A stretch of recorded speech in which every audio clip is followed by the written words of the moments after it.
Streaming. Okay, so here we go. There you are. You're live. Is there anybody there? There won't be. There will not be for the first little bit. Hello, hello. You should. So you'll see the viewers there. Concurrent viewers are viewers who are staying. Views are people who pop in. Mm-hmm. So over the course of the stream, it'll tell you. So like what you kind of want to do for this is have an idea of what you want to say, even if there's no viewers, because it's recording it right now while we're talking. Yeah, it is. Is it recording now while we're talking? Yes, it is. It's streaming. You're live. Great. You're live, mother. Oh no.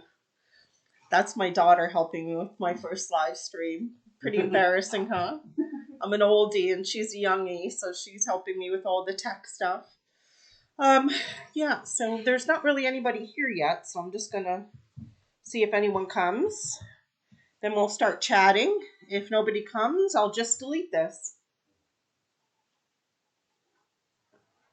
Oh. Exactly. So the thing I wanted to talk about today is, how everything that's going on in China right now is actually completely and utterly tied in with Menglong. From every ounce of politics at this time, he's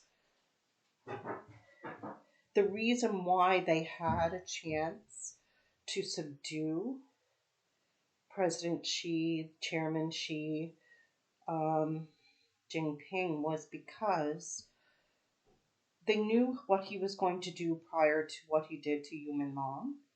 And Menglong actually, in the session with Shang Yuxia and Lin Bishuan, they said that they had actually that you had managed to tell a priest what was going to happen to him because he knew prior to what was going to happen, and the priest got the news to the Politburo, someone associated with Chang Yuxian, and Chang Yuxian found out about it, and because he was the chairman of the CMC and in control of the PLA, what they did was they recorded enough of what was happening with you to blackmail Xi Jinping at the fourth plenum in October. And when they did that, he agreed to step back and allow Shang Yuxian to take over the CMC, and for Kai Chi to take over the chairman position. So Xi Jinping was only going to be a figurehead. And the reason they didn't annihilate him or arrest him was because the elders held control over whether he was going to be subdued or not and removed from his post. And the elders didn't want to pull that trigger because they thought it would cause the CCP to collapse because of all of the economic situation that everybody was in, and so they figured that would be the card that's pulled that would collapse the house of cards. And so basically they had him over a barrel, but because they didn't have a decisive move, the elders wouldn't allow it. It gave him enough time to throw in countermeasures so that he would eventually come back, which he has. And now it's beginning to be found out that not only those two generals were killed, but 3 others were as well. And I believe that one of them was the nephew of Shang Yuxia, and I believe he was the father of Ling Bushan. Now, Ling Bushan is not his real name. He used a fake identity because he didn't want to tie what he was doing in support of Menglong back to his family. But he felt powerful enough to do that. So, I don't know. Can you guys hear me? I don't think they can hear me, hon. They're just saying hello. Hello? Yep. No, they're not. Can you guys type you can hear me if you can hear me? No. Can you guys hear what I'm saying? I believe they can. Yeah, like you are broadcasting your voice. Who is LBJ? LBJ. Who's it? LBJ? Lin Bouchon? Is that what you're saying when you say LBJ? So it's just my impression. Spirit hasn't confirmed, but I think I should start with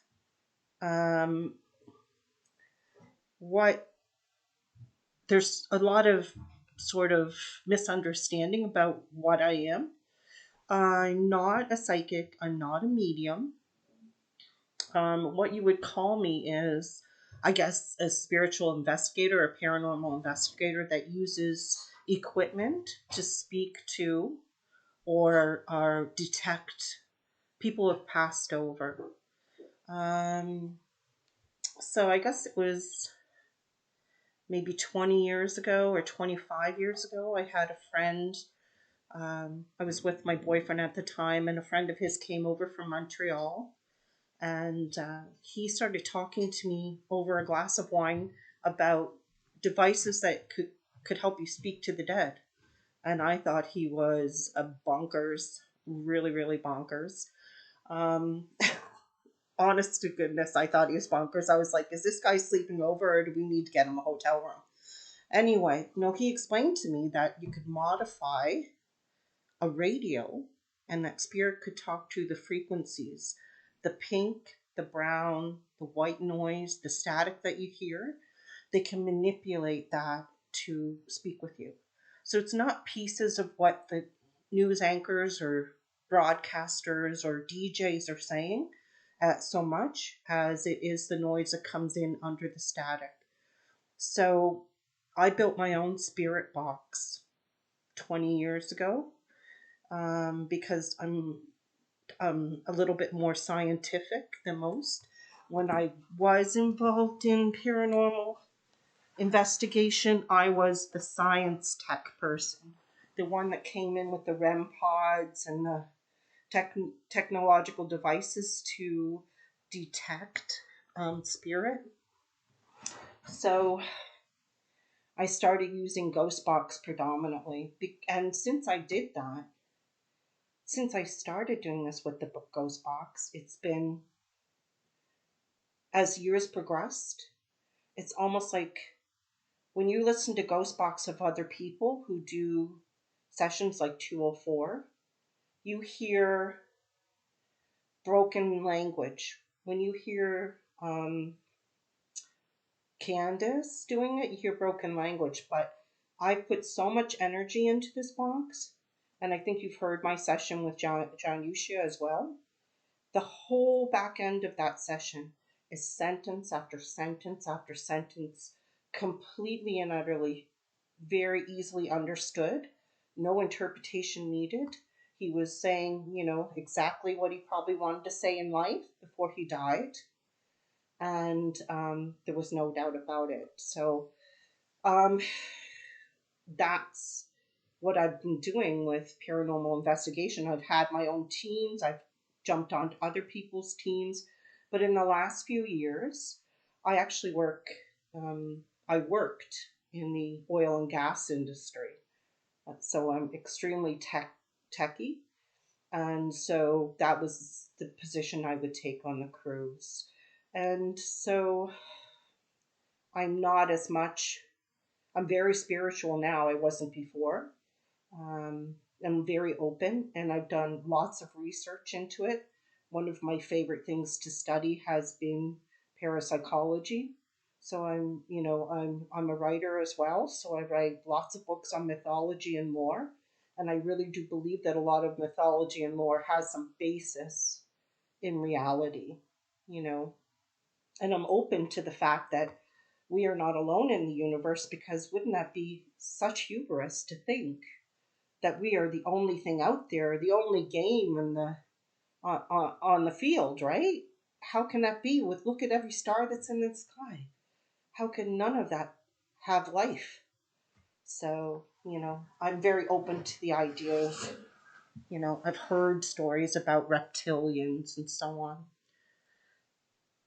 So, I would call myself intuitive though.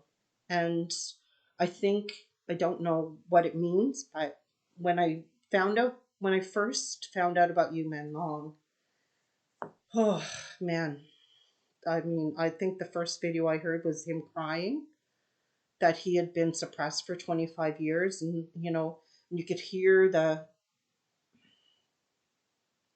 anguish, the anguish in his voice. Yes, I know the general passed.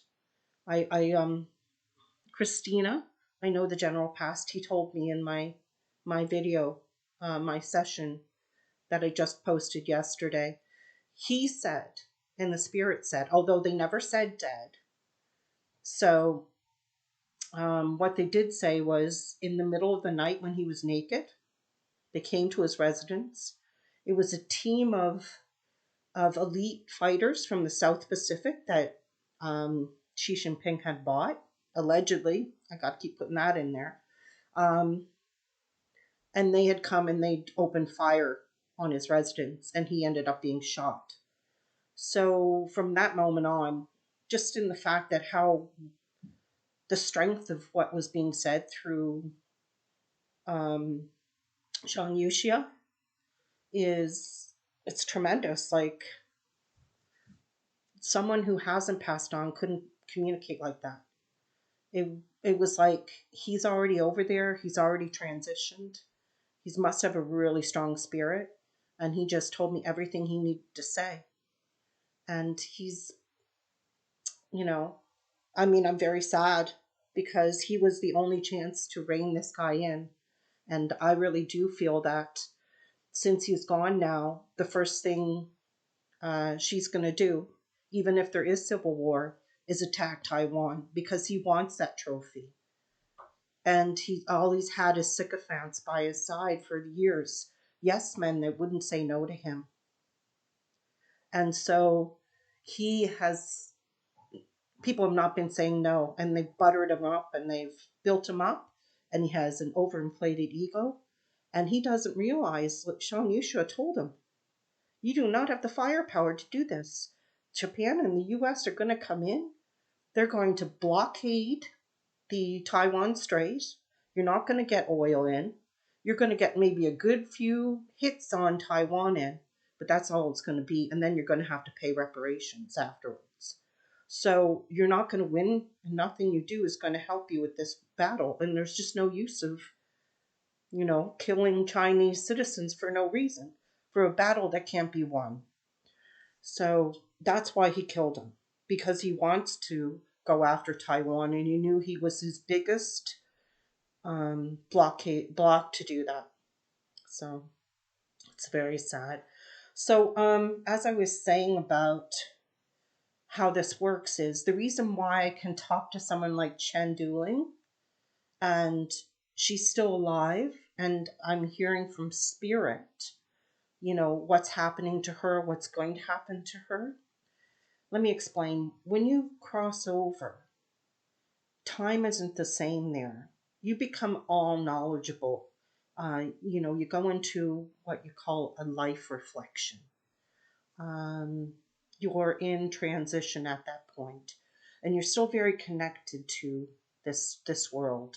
And that's why when I talked to Chao Renlian, he was very much, um, justice and vengeance is all a human thing that's behind me now, because it's been over 10 years that he's passed on and he's fully transitioned to the other side. And so that's why he's able to let go. But just to explain how I can reach Chen Duling, we all have a soul and a spirit.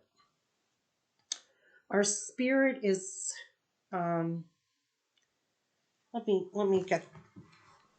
just look in. So I wrote it down for somebody earlier when I was trying to explain to them. I think it's a good way to explain how this works.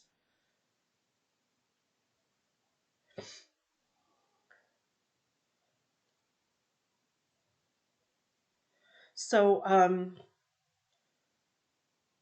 the soul is seen as our inner self, our mind, emotions, will, personality, the seat of consciousness, while the spirit is the deeper inner core that connects with God or the divine, or a source, as some people say. Whatever your beliefs are, there is divinity out there. There is an all powerful. It's just we all just have different names for him or her.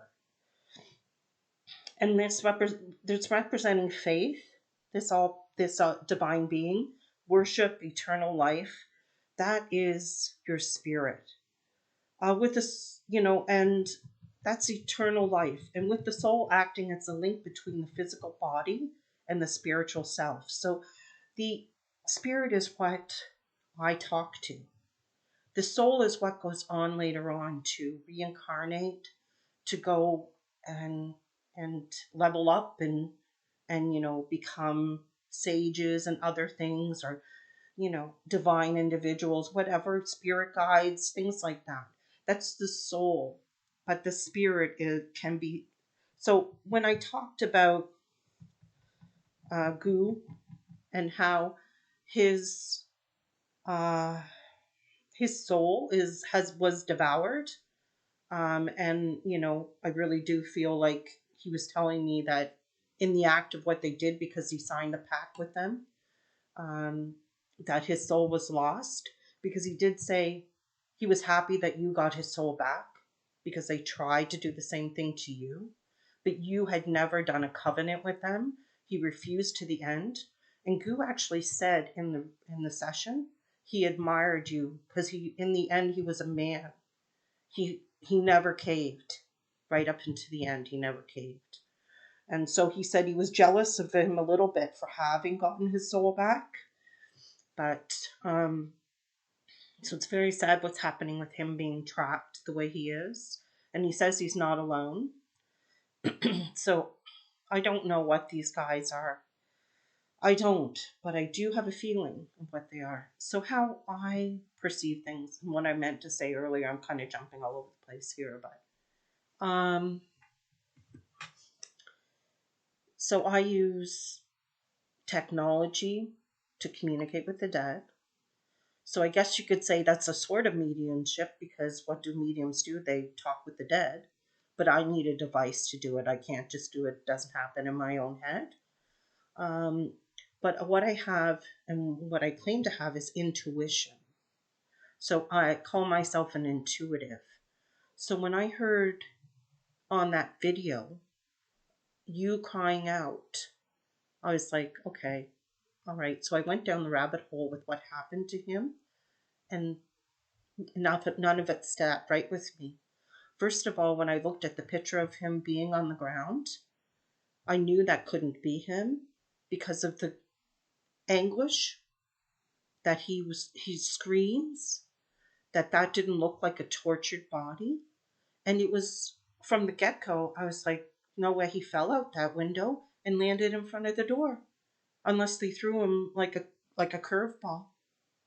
So that's what I'm saying. Like, when someone's an intuitive, they know when something rings true and when it doesn't ring true. So they can connect to that and find the truth in that way. So this was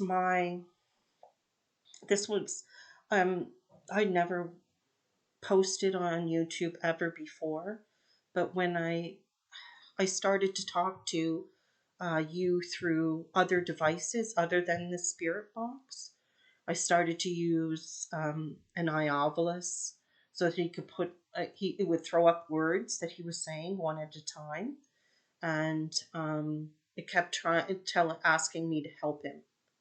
It said, help me," over and over again. So I decided I was just going to try and do a spirit box session. And through that spirit box session, Like I heard him cry 5 times in that spirit box session. It broke my heart. It really did. Because when you hear someone cry on the other side, when they're free and released from, the toil of this world, you have to be the hardest soul in the world not to feel that. So I decided I would do the first session with him. And when all those truths came out, even in the first session, I was like, I can't sit on this. I can't. I have to put this up there for people to hear. Because at that point I wasn't putting anything on. I was just going on to Ty Williams' lives and saying, no, he told me this was what happened. And, my Iovalist said this. And, so I was providing her with the information about Goo before Goo died. And I think it was Goo's death that made me put my first video up, because I realized, maybe I could have prevented that in some way. And this is what I mean by intuition. When I saw Goo there was a reel of him, or a clip of him coming out of the airport or something with a white t-shirt, and there were 4 or 5 guys flanking him, and he looked like a scared rabbit. He looked like he was traumatized. And no wonder, because since we found out that they forced him to be there when Yu Menglong was tortured to death. And I think they also forced him to do a ritual with you, before they tortured him, that in front of a mirror. I think I heard that online by one of the other psychics, to tie his soul in with you. So if Yu's didn't work, he would be the secondary choice. And so basically, I felt terrible, because I said, I maybe I could have changed that. Maybe I could have changed that. And I knew when I saw his face, when they put that video up, when this was before October 1st, I think. No, then was this? His birthday was on October 1st, and I saw that video of his birthday. And I think it was only like a few days later, or 10 days later, that they had the video of him coming out with the white shirt on. And, he wasn't being protected. He was being guarded. And you know what? I can see the same look in Chen Duling's face when she was at her last event. She looked like she was highly drugged in order to be there. She was like given some sort of Valium or something, because she was just walking in a daze. They were having to hold her up. And, you don't have to be a psychic to say, oh, that looks hanky to me, and that doesn't look right. And, if you're a star, why do you look like you're being chased by rabid dogs? It makes no sense. What do you think, guys? Do you think that you can see with your own eyes, whether you're psychic or not, if someone's in trouble? And so I see the same look in Hugh G's face. And I believe that he is going to be sacrificed as well. I really do. And I think he's probably going to be sacrificed. If I had to venture a guess, and I know that they told me Chen Duling's a sacrifice for Xi Jinping's illegitimate daughter, who he wants to take over his position, not in politics, but in whatever satanic group they're in. I believe. You just look at these people. I mean, look at their eyes. I mean, I know I sound paranoid when I say this, but holy Hannah, when you look in their eyes and you see that stone cold stare, like in Du Chang, when you look in his eyes, do they look human? Do they look like they have an ounce of humanity in them? When you look in Fan Cheeky's eyes, do you see an ounce of humanity? Song Yiren's. Look at Xi Jinping. Look at his eyes. Think about it. How could a guy grow up with a man like Shang Yuxia, which he did? They were in the same compound. They were like brothers. his Xi Jinping's mother practically raised Shang Yuxia. And then you can go and have a unit of a strike force plowing down with guns in the middle of the night just so you can hold on to a dynasty and create a dynasty. Let me tell you, he's not a chairman. He wants to be an emperor. He wants to be the king. And he wants to pass his legacy on to his illegitimate son. Even though he has 3 daughters, it's got to be a boy because it's a patriarchal society. So he's not human. If I peeled back their skin, I'd probably find reptilian. So, I mean, let me tell you, I'm not that person that David Icke. I'm not David Icke who goes reptilian here, everyone's reptilian. No, but I'm telling you, spirits told me over and over again, these guys aren't human. Like they said, Li Bonchan saw the alien's face and he screamed at the top of his lungs. He wanted to run. And he said if he ever got out of this, he was never going to breathe the word of it, and he was going to do everything in his power to forget what he saw. So, what did he see? And the only thing Spirit hasn't said is what they are. They've said aliens maybe once or twice, 3 times tops. But that could be, someone said to me, when someone says alien, could mean foreigner. And they're really right. Alien could mean foreigner. But why would someone scream at the top of their lungs if they see a foreigner's face? That's where intuition and being intuitive clicks in, because it rings true to me. It rings true. And something else will ring false when I hear it.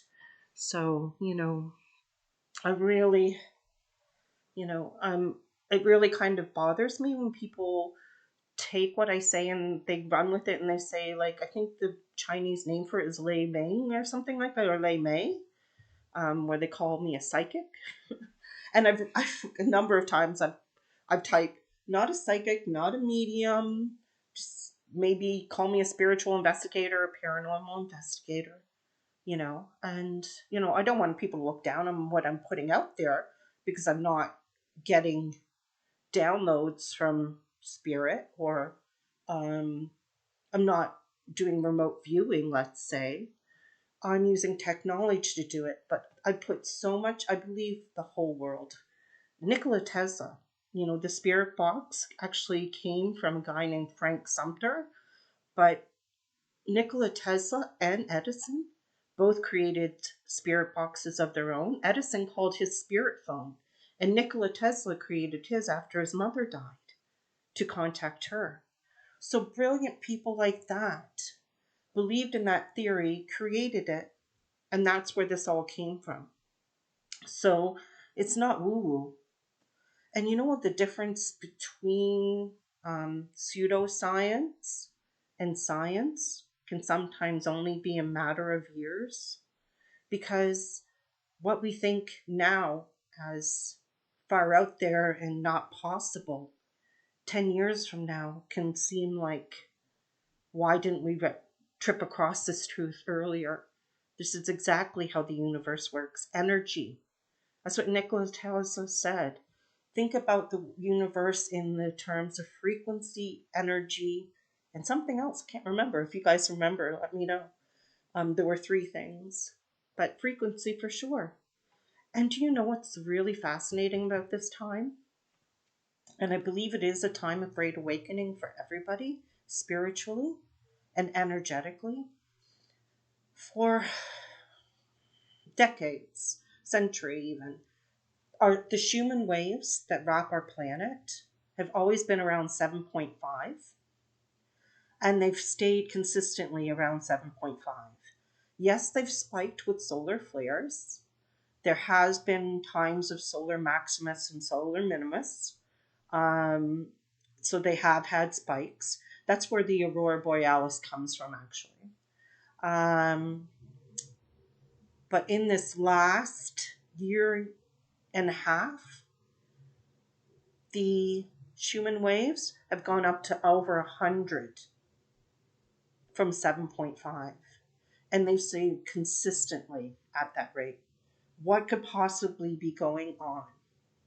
And they say Schumann waves, it's what Schumann waves are between the ionosphere and the outer atmosphere. They believe is created. It's like a heartbeat of the planet.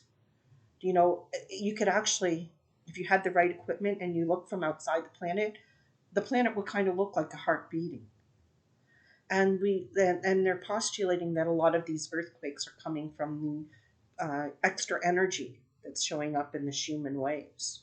So we're all energetic creatures. Our atoms move through energy and so on. So I believe I have a theory. Many people believe we're being affected by the increase of Schumann waves, but I have a radical theory. I think we are creating these higher Schumann waves. As we become more spiritual, more aware, more awakened, as we connect with others, as we are more open to other realities, we're affecting the Schumann waves of the planet. And maybe this heartbeat, this energy that's floating out from the planet, is a message. It's like a beacon to other beings that may come back to us and say, "Oh yeah, they're ready now. They're ready now for enlightenment. They're ready now to find out more about how everything really works." They passed the, but I'm going to tell you right now, if these individuals that are doing these things in China, which are heinous beyond belief, are actually reptilian, what they're doing is they're creating fear. And what is fear? Fear is like the lowest vibrational form. So why would they want to do that? Of course, how can we level up energetically in frequencies to a 4D and a 5D reality if we're mired in fear, if we're too hungry to think about what we're going to do tomorrow, if we don't know if we're going to have a roof over our heads, we're so broken down that all we can concern ourselves with is not our neighbor and not our next door neighbor, is our own insular reality, because we have to look after us and our children and our immediate family. We've got to get through the spiritual war that's going on right now. And if it's like this, they know we're the 99%. They're the one.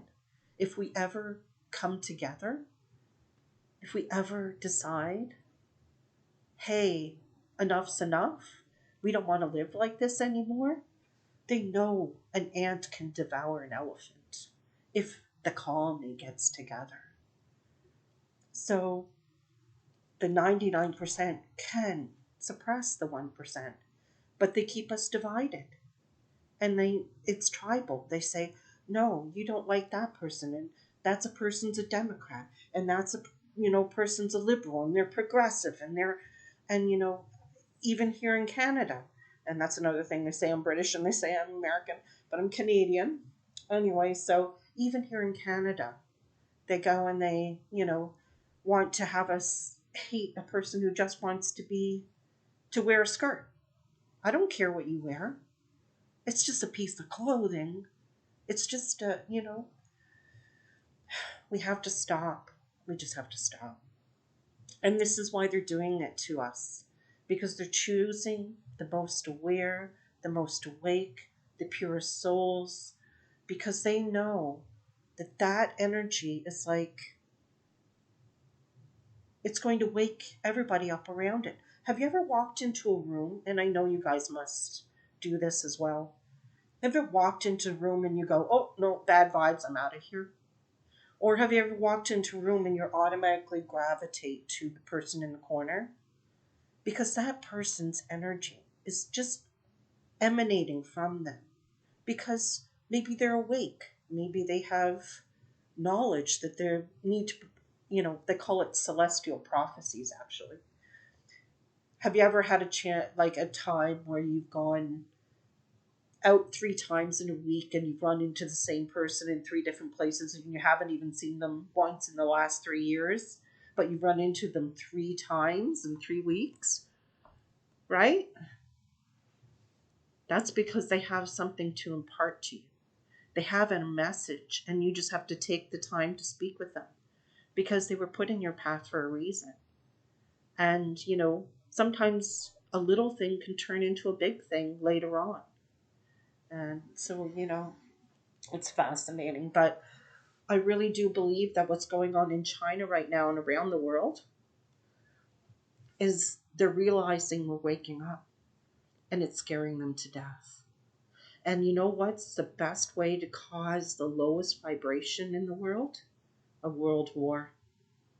Because if everybody's afraid at the next second a nuclear bomb could blow up in their backyard, then what's going to happen? Their vibrations are going to go down to manageable levels. That's what's going to happen. And these people want that. You can see it, obviously. I mean, it's the shadow government. Do you think Xi Jinping is really the one in charge of the world? There's a shadow government behind him that has been running the world for hundreds of years. And they've called the shots. But you know what happens when the light shines in the shadow? When it shines in the dark, a shadow can't survive. And that's what Menglong was. He was a light bringer. I want you all to look at your palm.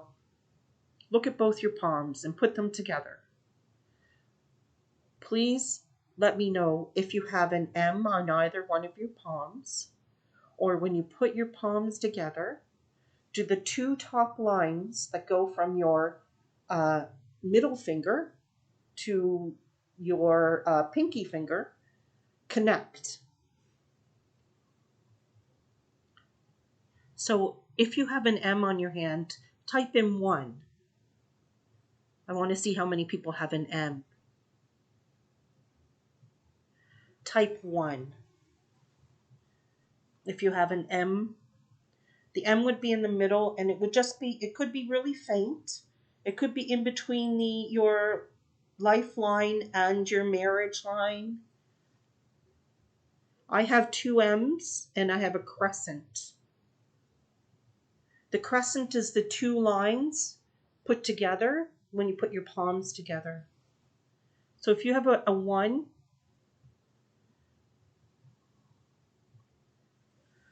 okay, so wow, that's a lot of 1s. So I want you to type 2 if you have the crescent moon. And that's when the 2 lines come together at the top of your palm when you put them both together like you're holding your hands out for an offering. It would look like, the 2 lines at the top there, they go to the back of your hand, just below the pinky. And they go from the ring finger at the top of the hand right to the back of the pinky. Okay. So 1s with the M are the spiritual leaders. They're the ones that are going to open the minds of the other individuals who've come here in this time to help this planet evolve into a 4 and 5D reality. And those individuals are going to feel all the feels. They're actually going to be the ones that are totally not understood at all. They're going to be the ones that are constantly like going, why don't I have like a gaggle of girlfriends like all my other friends have? And why do I struggle to make friends when people just sit down on a park bench with someone and automatically they're best friends for life? Why do people kind of shun me when I get in there and, like I'm trying to be sociable and, they have, like other girls may not really see eye to eye with you. I know it's happened to me at work where I've been in a field predominantly with men, and we women should have each other's back. And every time I get into a situation with women, they're tearing me down or trying to sabotage me or stab me in the back first chance. It's because we are the people that have come in here to wake people up, and that's uncomfortable for some people. They don't want to be woken up. They want to live on the periphery. They don't want to see the real world for what it is. They want to continue to do, some people call them NPCs. I think that's rather rude. I think, non-player characters is a very rude way to say that. It's just people who don't want to deal with reality. They want to say no. I'm fine with going to work every day, coming home and watching the shows I watch, and in my routine, my little routine, don't bother me here. And that can be uncomfortable for people because they know they need to wake up.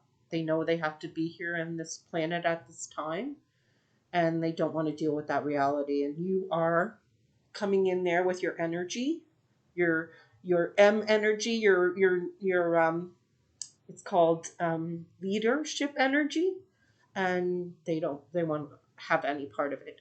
Now, two are the architects. They're the people that come in here now and they're like, okay, yeah, I feel all the feels, but what am I going to do about it? Okay, we're going to get out there, we're going to do this, we're going to rub elbows, we're going to maybe twos are a little more extroverts than the M's. They're the ones that are moving and shaking and trying to change the world in little ways all the time, but in a more concrete way, if that may be the case. So we're all, though, doing the same thing. We're all increasing the vibration of the planet.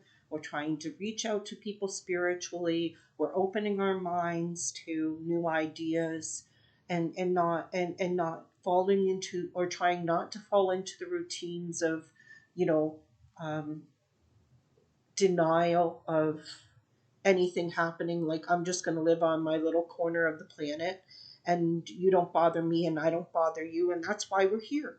Because when you Menglong cried out, it was a battle cry. It was a great awakening. And when I did the spirit box session with him and the spirits told me that it was a prophecy that brought him, I immediately, my intuition kicked in. It just, I knew it. I knew it from that moment on. Even though I don't know Eastern philosophies as well as I do lore and myth from all over the world and so on, I've done a lot of reading. I did hear about the great Eastern sage that comes forward in the time of conflict when everything seems at its worst. And he opens the door to peace and prosperity. But his coming was going to signal that time was now. And I think I hear all these things happening in China. I hear that Xi Jinping is there. Everybody's getting ready. There's a lot of movement with armored tanks and jet fighters, and the boats are getting, the naval is getting in place in the strait, and they're doing this and they're doing that. But it's not all what it seems. It's not all what it seems. So she is actually, he wanted with Zhang Yuxia, and Zhang Yuxia said no because he was in charge of the CMC, the Chinese Military Commission. He said no, he wasn't going to become battle ready to strike Taiwan because it was a war that couldn't be won. So as soon as he died, and everybody knows he's dead, although they're not saying it because they wouldn't have put out that letter that came out. It wasn't written by him. It was just how he felt prior to his death. So that letter turned out to be something of like a eulogy for him, honoring him. They wouldn't have put that out because if he was in captivity, that would have definitely enraged Xi so much that he would have been killed that night. So now they're coming forward with Just in this last week, 3 generals that have died ages ago, like 15 days ago, the beginning of January, things like that. And now they're coming out to say they committed suicide.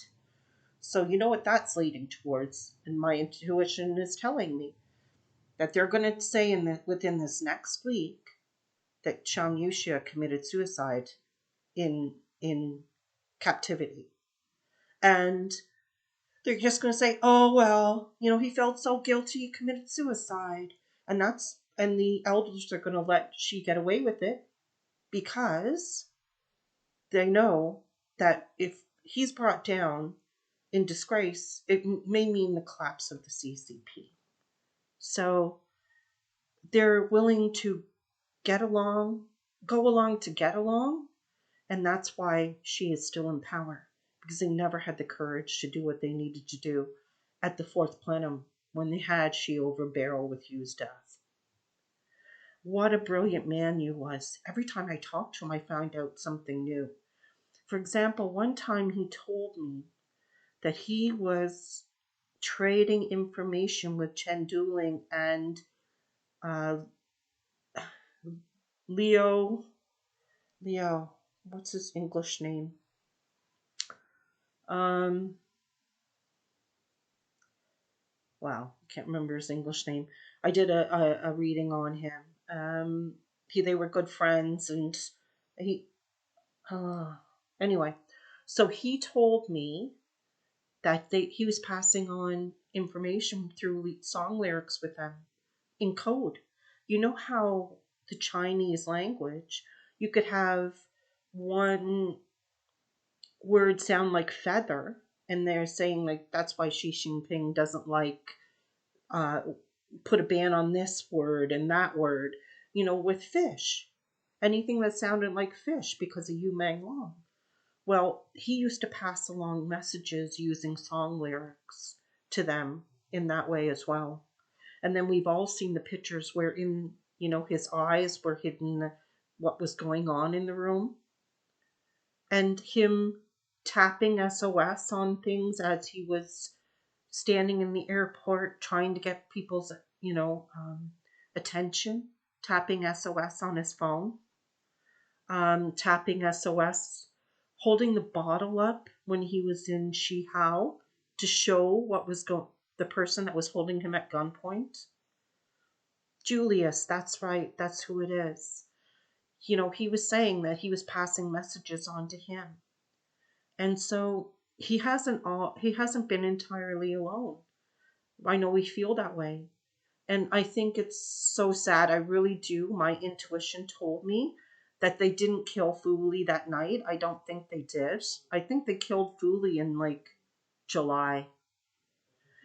Because I think that video of him being thrown out of the building is not from that night. I really do. When he's being hung out the building, I don't even think it's the building I think it's his building that he was being kept in. So, yeah, because my intuition, when it's almost like my ears ring when it's not true. You know how when you get the ringing in your ears? Oh, that sound. When I see something that's not true, I get that ringing in my ears, and I'm like, okay, not true. But I've been yammering on. Is there any questions that you guys have that you'd like to clarify? I think I've clarified that, it is a misnomer to call me a medium or a psychic, but that doesn't mean I don't know what I'm talking about.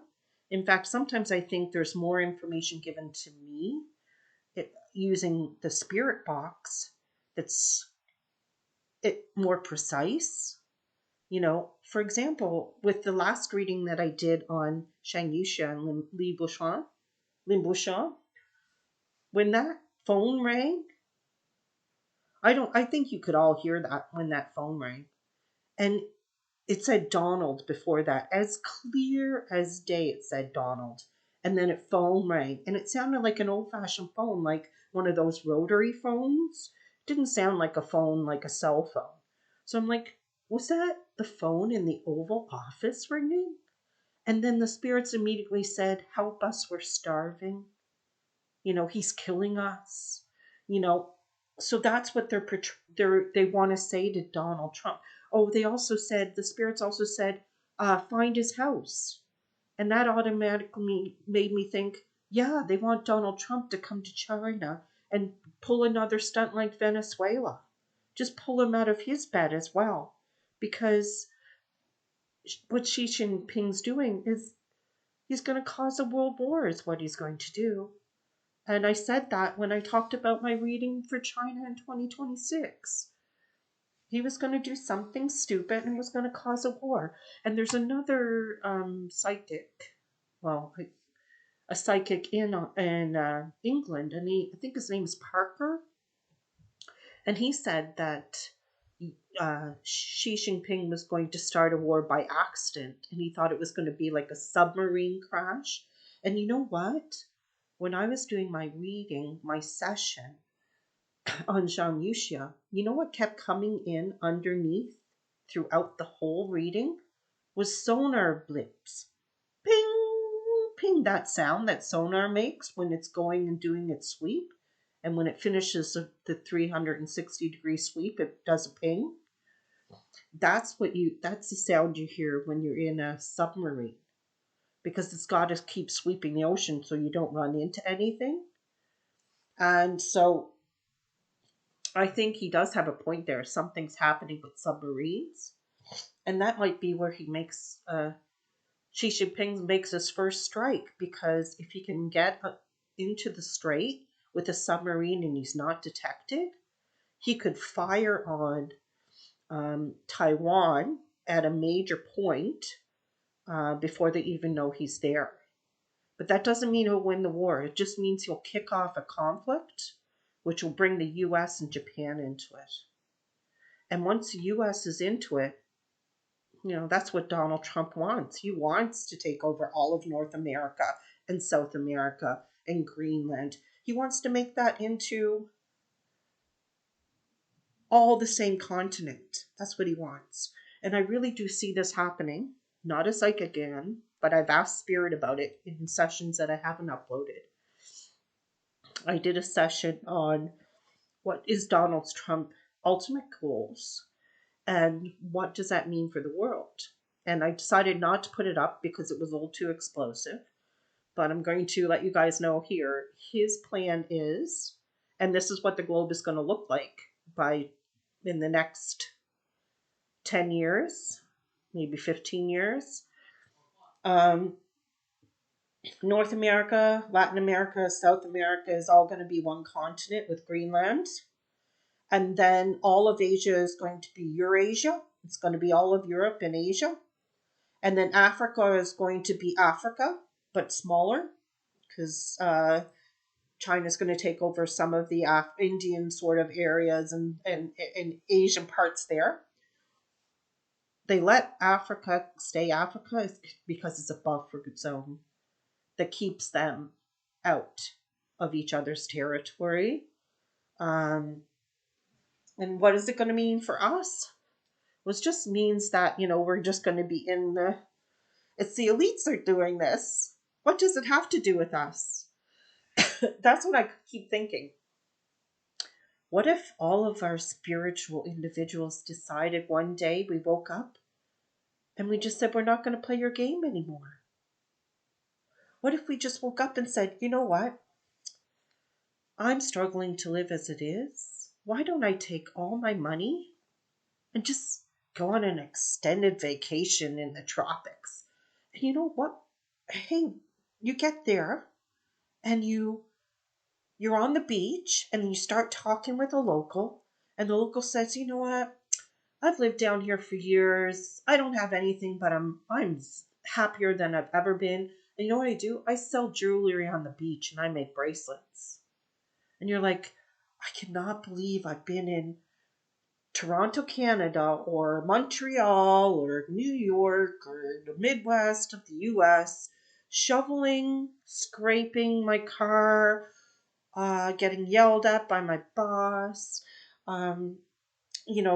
having people judge me because I'm too thin or I'm too fat or I don't have enough money or I look like I have too much money. What about, if we decided to say no to that?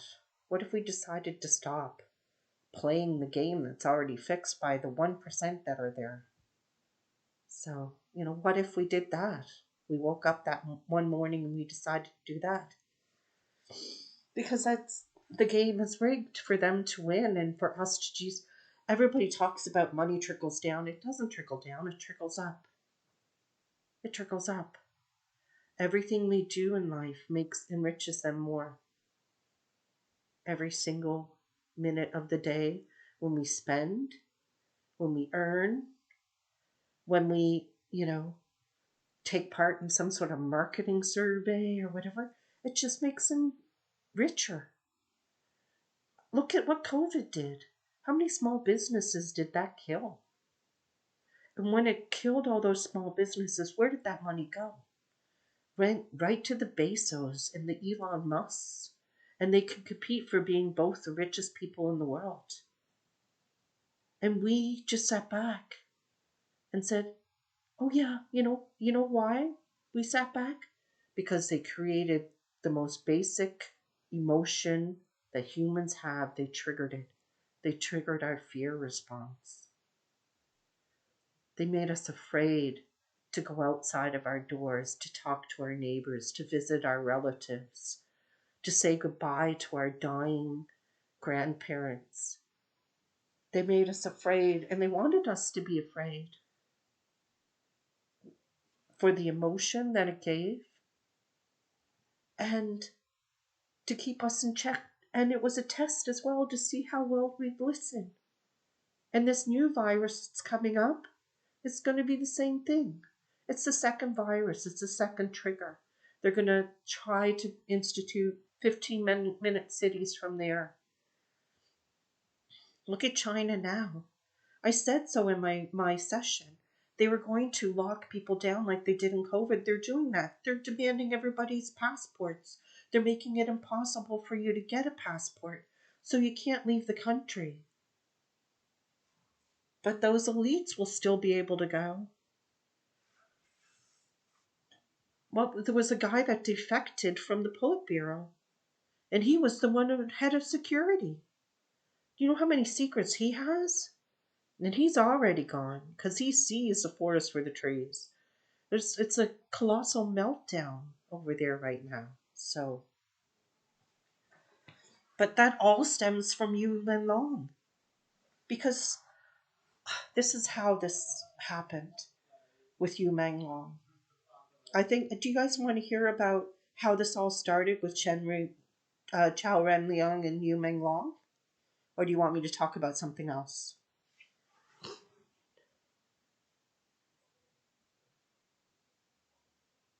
Yeah. Julius is dead. Yeah. Yeah. He's dead. He's dead as well. You're going to hear a lot of, after the fact people died, just like the 16 list. Just like the 16 individuals on the list, they made up, they fell off a building or it was suicide or it was sudden death of a perfectly healthy 25-year-old in a gym.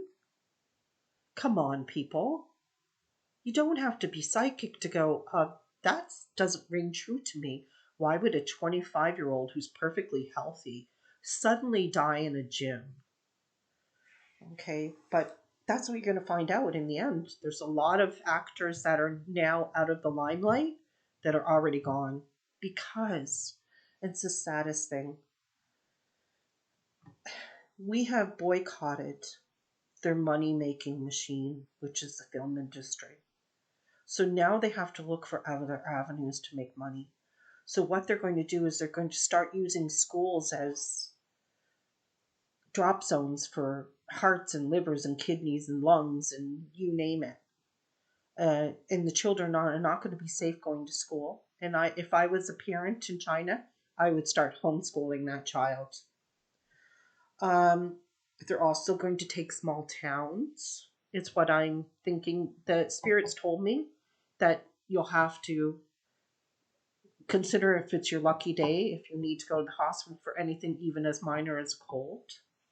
So, but I really do envision them going to small towns as well and emptying them out with buses and saying we're relocating you, and they're not bothering to relocate them. It's just going to be like when they picked up the Jews and put them on the trains and said, we're going to take you to a better place. And the better place was a gas chamber. And so this is the way it's going to be in China because they want that money. And this is why they plastinate the bodies as well. Yes, it's a trophy for them, but it's also 400,000 yuan per body. So if you kill someone and harvest their organs, and then you can still get $400,000 for that body, it's like icing on the cake for them. So, yeah, it's all they're just the whole Shi clan is what's causing this. So here's what I'm going to tell you about Chao Renlian. Here's what happened. When she built the mausoleum or whatever for his dad, he put Shi Yuanping in charge of it. Shi Yuanping went to a Taoist to bless it, and the Taoist told him that his father died too young. He was unlucky in life because they had kicked him out of the CPP, and they had forced him to live in, shunned in isolation. So they had to turn his luck around before they interned him again. Okay, so what they did at that time is they started searching for someone with the same natal chart as Xi Jinping's father. And that person with the same natal chart was Kimmy. Okay, so Kimmy went on the list to be sacrificed at the perfect time. It had to be 10 years after the internment of his father.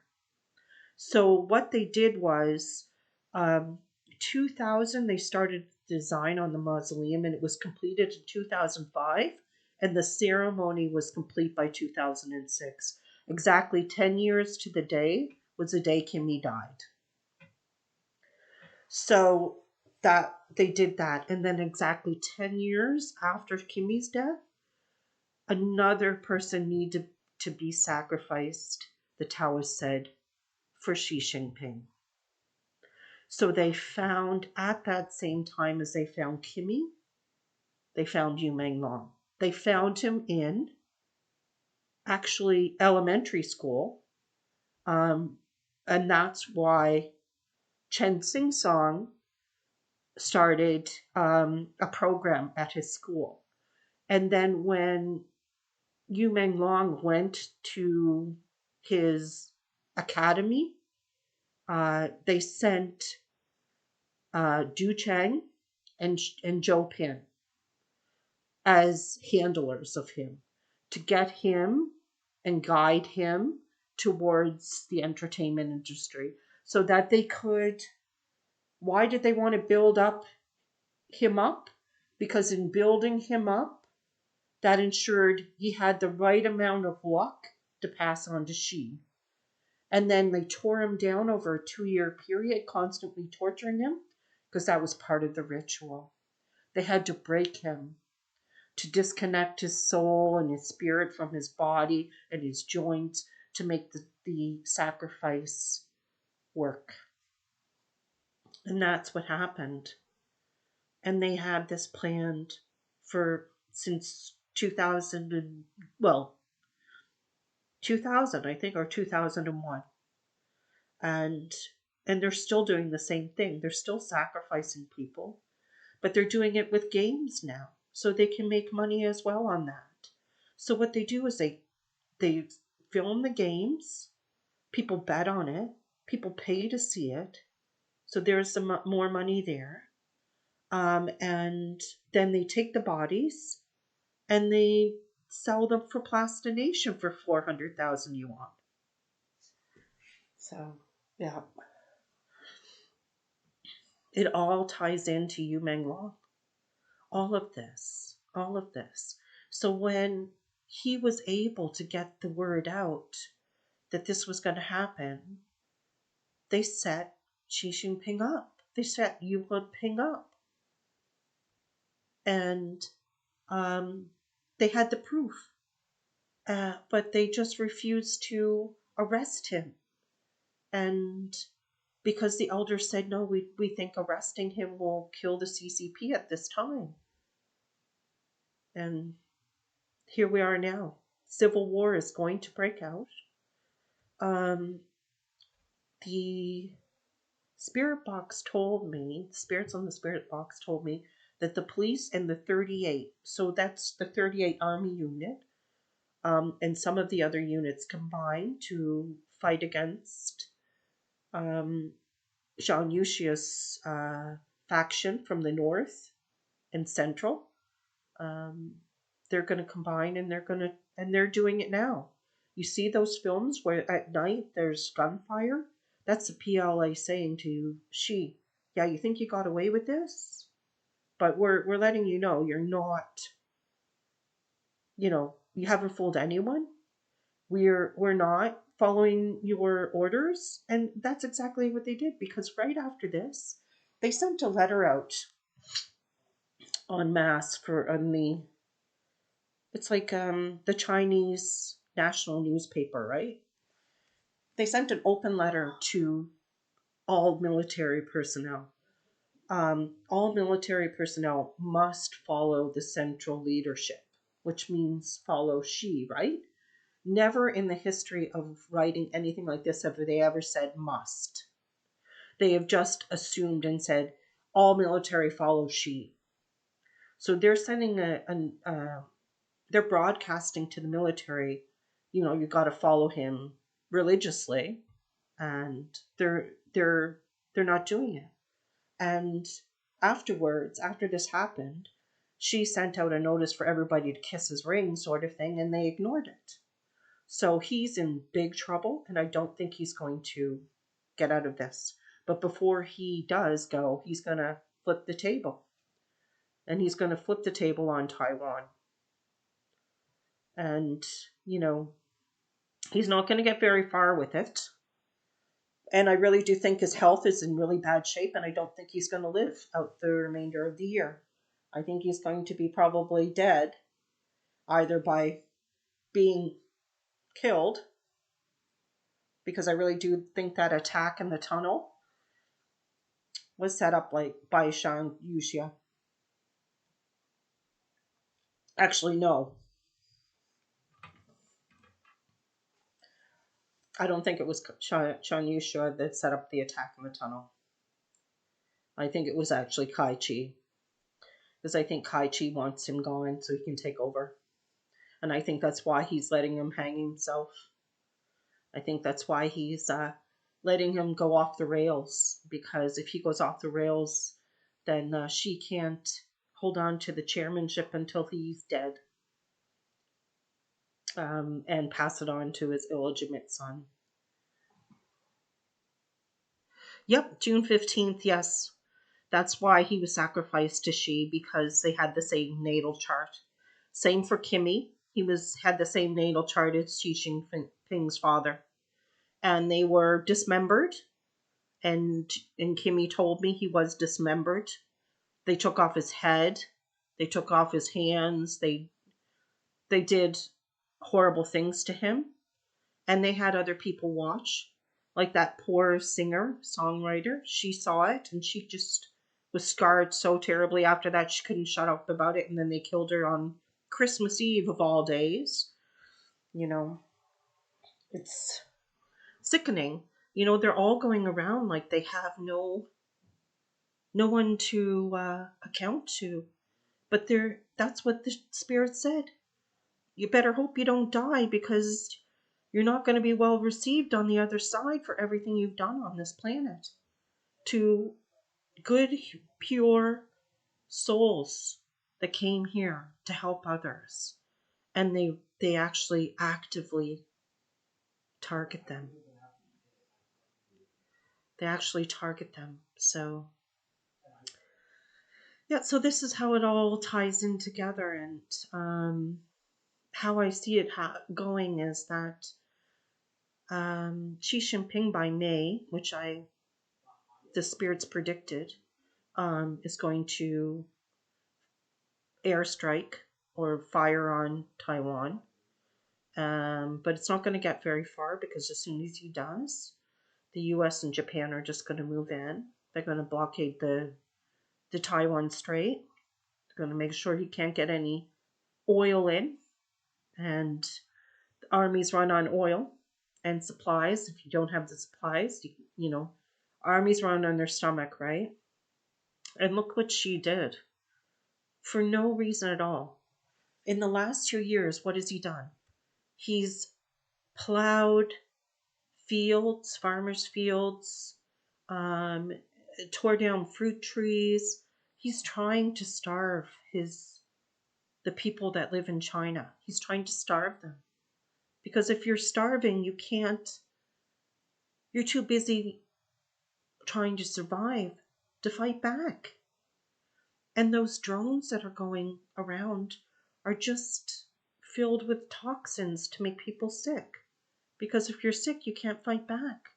And if you're sick, you got to go to the hospital. And what happens at the hospital? Oops, you lost your lung. Oops, you lost your heart. And so, if there is a civil war and people start to protest, he's going to gas people. The spirit said, the citizens will breathe fumes. And intuitively, I know that is him sending toxins out to make his own citizens sick. How sick do you have to be? I don't even think you could claim that Adolf Hitler was as bad as this. I really don't. Like, he was in power for how many years? I think 1937 to 1945. Look at how long she's been in power. Was it 2012? Did he take over in 2012? That's crazy. That's a number of years he's been doing this. And the Xi family isn't a political family. They're a mafia. They have all of this comes back to them. The Belt and Road Initiative was never about creating inroads with other countries to invest. It was to create these scam compounds so that they could get free labor, even from their own country people. Come to Cambodia. Come to Thailand. We've got a job for you. You can make some money. No, it was all set up from the start. And she's family. That's why he wants to stay in power, because he wants to just keep enriching them. Look at his daughter in Australia, Lang Lang or whatever. They smuggled her out of Australia back to China and left a double in her place. They think they're untouchable, and the whole world is just sitting back and letting them be untouchable. The elders are letting Xi Jinping be untouchable. And the more we sit back and we say, oh, that's okay, as long as it's not on our door. It's like that old saying, they knocked on so-and-so's door, but it wasn't me, so I didn't act. They knocked on, the black person's door next door, but I'm white, so I didn't act. They knocked on the door of the individuals that, just want to love who they love, but, I'm straight, so I didn't act. And then eventually they knocked on my door. And we didn't act. We didn't act because we didn't take the time to care about others. We only cared about ourselves and taking care of ourselves and protecting our family. But in not acting, we put ourselves in the crosshairs. Just like all of those generals. Because they didn't act, they ended up dead in the end. And look, what's the craziest thing about this is, didn't she say he wants to live to 150? And all these guys were going to live to 150? One of the generals was 64 that was killed. Suicide, sorry. 64. So not even they are safe because they kept saying, you know what?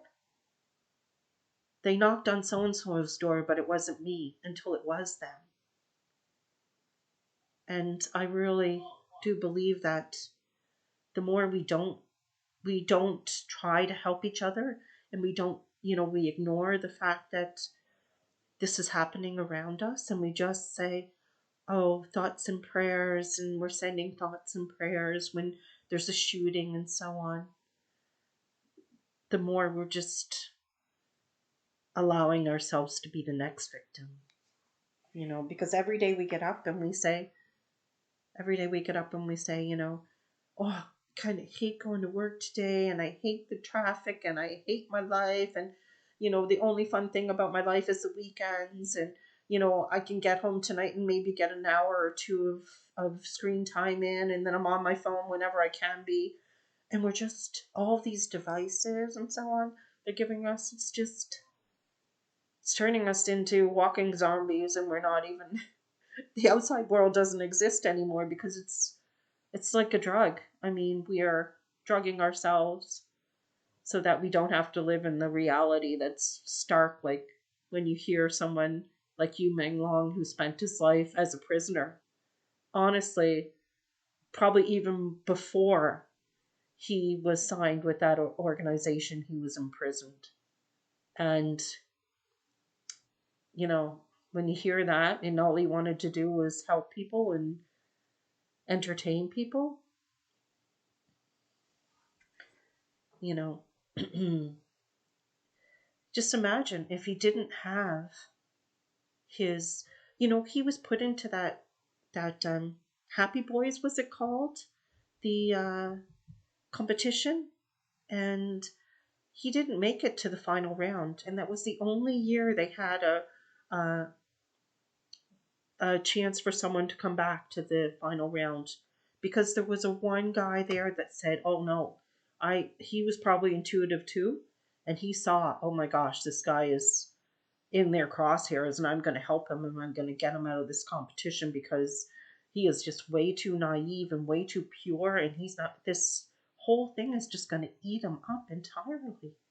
And he said no. He said no to him. And they brought him back because this plan was in place from the get go. You do not put a device on someone. You don't watch them that carefully, whether they're an actor or not. Like he went everywhere after having that decent assistant with Du Chang, and Du Chang was his prison guard. You could tell just the way that guy looked. And you told me it was so sad that he stole everything that he had that was given to him, and if he didn't want it and it didn't make him money, he burned it just so that you couldn't have anything. Now you think about that for a second. What kind of person is that? That is a reptilian. That is someone who's heartless. And they say he has a wife and children or something. Oh my goodness. Oh my goodness. Not even psychopaths, I don't think. And so I'm rambling on here. Oh, karma's going to come for them all. Do you know what they said about Chi Ching when I talked about him? They said his punishment will come when beyond this planet or beyond this earth. And I was like, what does that mean? Does that actually mean after he dies, or does it mean after he's taken off planet by the reptilians? Because it was a weird way to put it. It didn't say, karma's going to come to him after he dies. It said he will be punished beyond this earth. And I was like, okay, could be either way, right? But I mean, no, the spirits have never said reptilian, but they've constantly said these people aren't human. So I don't know if they're saying not human because they're demonic or satanic worshippers. I don't know, but yeah, and Dilaraba It's very sad about Dilaraba. I think she's still being held in Yunnan. I think she's fighting for her life. I don't know how we can help them. Here's what I know. This is what my intuition is telling me. And I think they're starting to do this in other places in the world. But let's say you're in China and you decide one day a month or one day a week, whichever you feel you can do, where everybody says, no, we're not going to go to work. We're not going to take the bus. We're not going to buy anything. A complete ban on buying anything. We're not going to go to school. Everybody's just going to stand down. Wouldn't you see? It's like the whole laying flat movement. Xi Jinping can't make you have babies. Xi Jinping can't make you work yourself to death. Xi Jinping can't make you get married. So that's the things you have control of.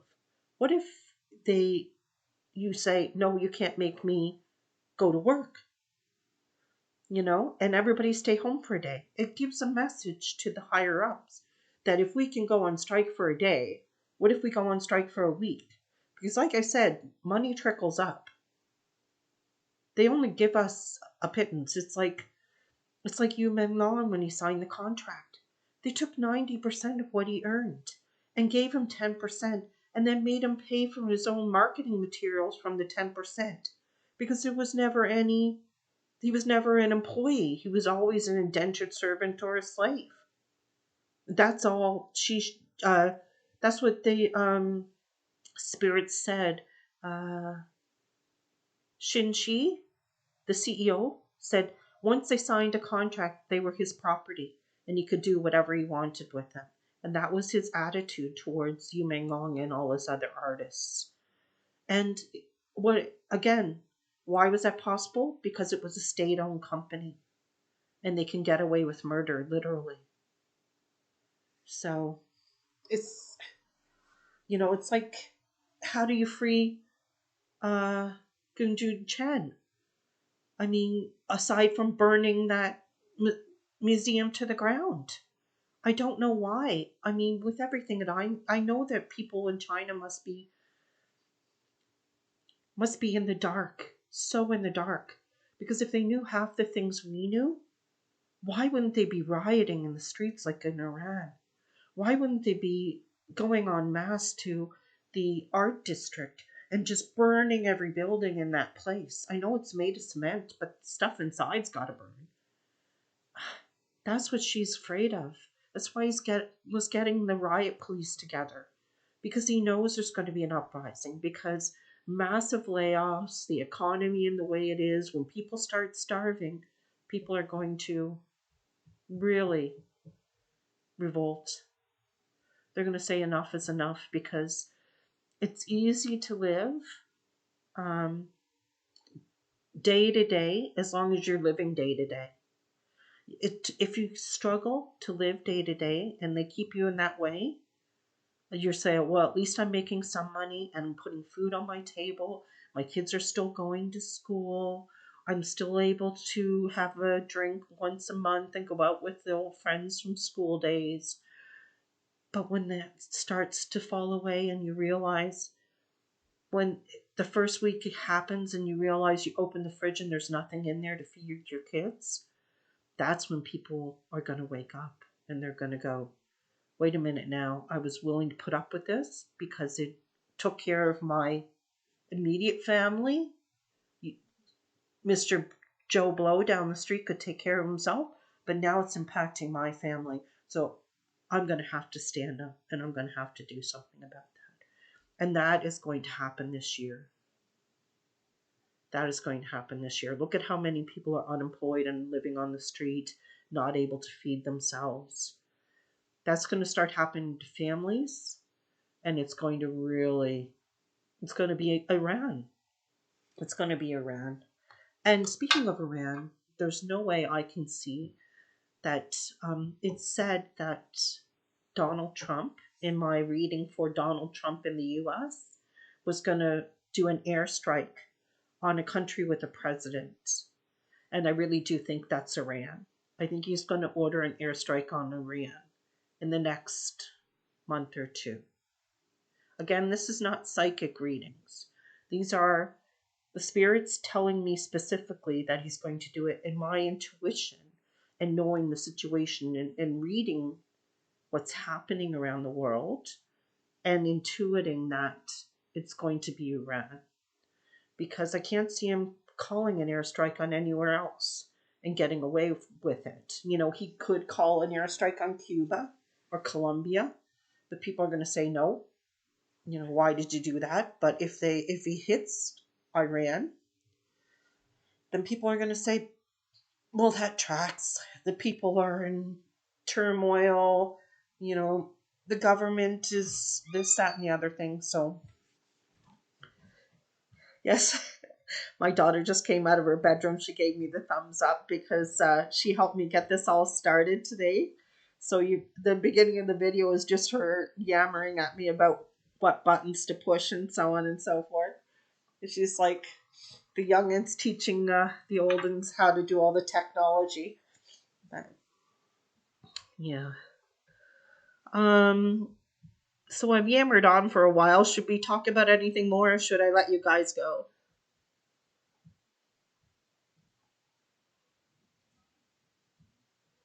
Anybody want to talk about anything in particular? Do you want to ask me anything? Deborah, I told my husband that it would be too long before you would need to start sharing everything with outer neighbors because things are going to change. I've been stockpiling. That's wonderful, Maureen. That's exactly what I'm talking about. Like, for example, a lot of us are going through a period of lack and want, right? And we don't want to work these jobs anymore. We don't want to keep enriching the Elon Musks and Bezos of the planet. We want to do the things we love, whether it's knitting or planting a garden or just picking up beach glass on the beach and making art and making music and stuff like that. And I mean, the 70s had something going on there. They really did. I think there was a moment of awakening, and they were bashed down in the 70s with you know,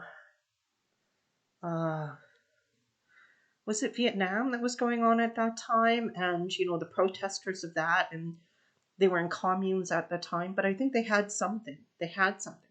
For example, I always said I want to do more traveling. I want to travel, but I'd be afraid to travel alone, especially now. And I know that, you know, I want to move to a place like Thailand or the Philippines, but I live in fear of going over there and becoming, you know, taken into one of these compounds and having no life because someone else thinks it's their right to do that to other human beings. And how could I fight it? Because I don't carry a gun. I'm not Jet Li who can steal someone's heart. Allegedly.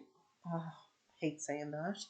But, you know, I mean, I grew up as the biggest fan of Jackie Chan. And I mean, you wouldn't have found someone who loved martial arts movies more than me. I was in martial arts all my life. And, you know, when I had my kids, I stopped practicing. But I can't believe that, like, these people that have money, just because they have money, go ahead and just say, oh, I'll take that heart, I'll take those eyes, or I'll take the spinal fluid of some, you know, newborn baby or immaturely born baby, so the spinal so the stem cells are richer. I just think, what is happening? There's this that 1% of society that's ruling us, the shadow government or whatever. They're out of control. And it's time for us light bringers to really shed some light on it, really shine our light. And why not? Why not? If you say, oh, I just want to go and live on a beach, grab 5 women and go live on a beach. Go start a commune. Little tiny homes. buy a plot of land and build 5 tiny homes on it, build a garden. You'd live a lot longer, I'm sure. You wouldn't have the stress, you wouldn't have the poisons they're feeding us. And you'd live in the sun. Like, that's what you said. That's why he loves sunflowers. Because what do? They turn towards the light.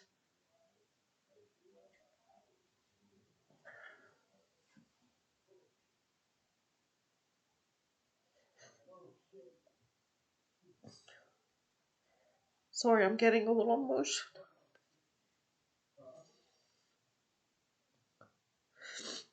I can't believe. Like, this guy, he's not Jesus, he's not Messiah. He was just a light bringer that came here to wake us up, to point us in the right direction, to show us through his actions and how he behaved. This guy had every right to go off the rails, to hurt somebody after all the hurt that had been visited on him. He had all the right to turn on them, but he never did. He was always kind. He was always gentle. He was always giving. And this is what they did to him. And they did it because he was that way. He turned the other cheek. And now we can't go back to sleep. He woke us up and we can't go back to sleep. And we can't pretend it's not happening. Can we? That's why there's so many of us still out here fighting for him. Anybody else before, we would, you know how long social media's memory is? 24 hours a week, and then everybody moves on. But we can't move on from this because we realize he was here to help us. And if we go back to sleep, we're ignoring the sacrifice he made for us. He knew he was going to die. He knew how he was going to die. Can you imagine living like that? Do you know that when they had him in Shihao, they left him in the dark for days and days and they didn't feed him? You know how I know this? Because he came through on the spirit box and he said, "Please feed me. I'm cold. Please put me out of my misery. Stop my suffering." Quote, unquote. You know, and he did this, and he tried to get away. He said in my session, one of my sessions, he said in the end, they took him for an injury, and a doctor said to him, found all the stuff they'd done to him, and said to him, had sex been forced, and who did this to you? I'm going to keep all this in a packet, and I'll release it for you. And so he was letting me know that this doctor was a good person. There's so many people over there with their hands tied, afraid to, like gophers in a hole, afraid to pop their heads up. They might get recognized, and the barrel of the gun will turn towards them. But I'm saying the barrel's coming, whether we turn towards it or not. So instead of, you know, turning a blind eye and going back to sleep, maybe we can find ways to change the world without hurting people. Maybe we can just decide to not play their game anymore because they're living off of us, especially in China. They're living off the Chinese people. They're using them for parts, they're selling whole bodies. They're impregnating women just to give birth to multiple children so that they can use the stem cells in their spinal columns. They're turning children into animals for entertainment. They're brutalizing young children. They're capitalizing it by filming it. And we all know it. Just like Shang Yuxia knew that that gun was coming towards him at one point. Do you know that I think it was in July of last year, after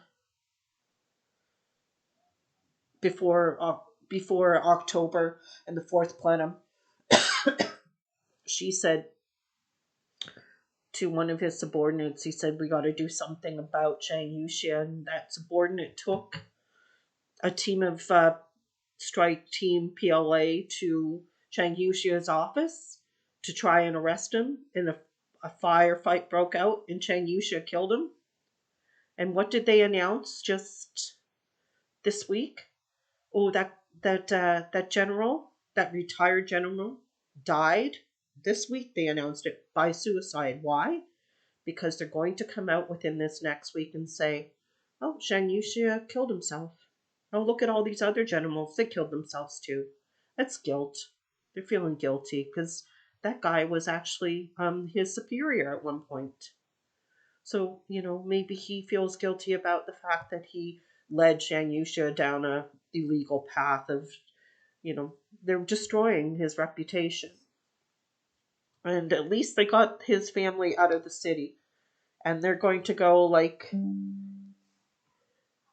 oh, wait now.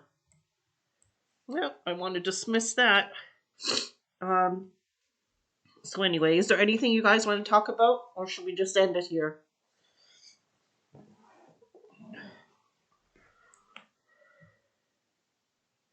Yes, they did say that Shang Yuxia traded in nuclear weapon secrets with the U.S., which is ridiculous. The U.S. doesn't need Zhang Yuxia to trade with them.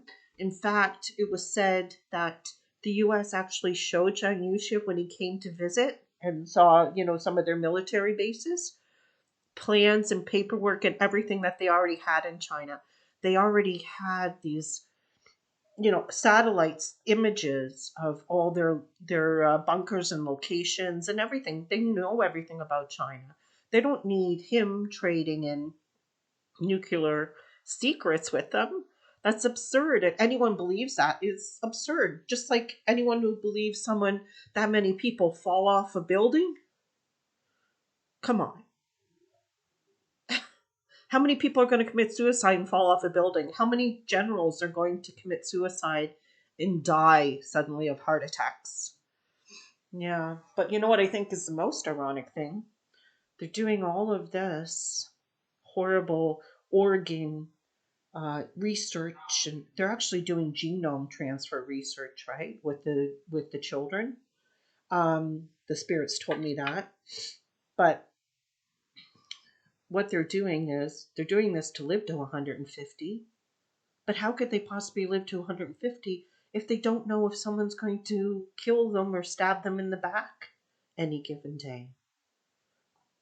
So I don't know about you guys. I don't know if I want to live in a world like that. I think I want to just go and live in the Philippines on a beach, maybe in Siargao, look for some beach glass and make some beach glass art and start a, you know,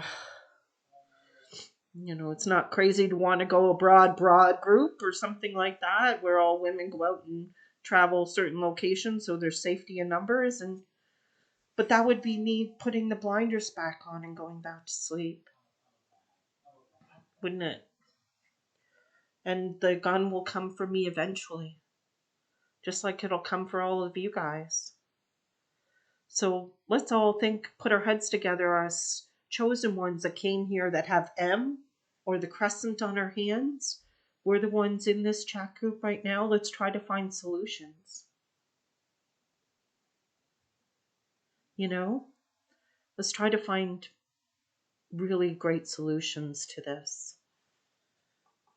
Yeah. Let's start increasing our vibration. Start meditating.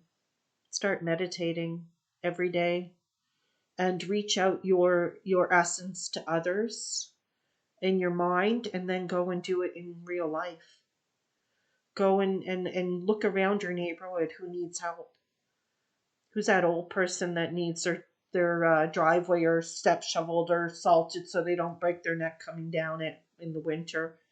You know, who's that person in the community like that lives 3 doors just down from you and has like a dozen kids or whatever, and it's just like you don't know how they're doing it because you're fine, you're struggling because you have two, and we just got to start looking out for each other because that's what we're missing now. We used to have that. We used to have a sense of community because we lived in like smaller towns, and you knew everyone in the town, and you always did your going to certain events in the town or church every Sunday. And we're ever since COVID, and people are more on their phones and they're not involved in their community, we're becoming more and more isolated from each other. And that's what they want. That's what they want. They want us not to, because there's like a power, an energetic power in community. And then they also want us to be fighting with each other. And look at the US right now with ICE and in Minnesota and what's happening in Minnesota. Like people are angry and they're shooting each other in the street.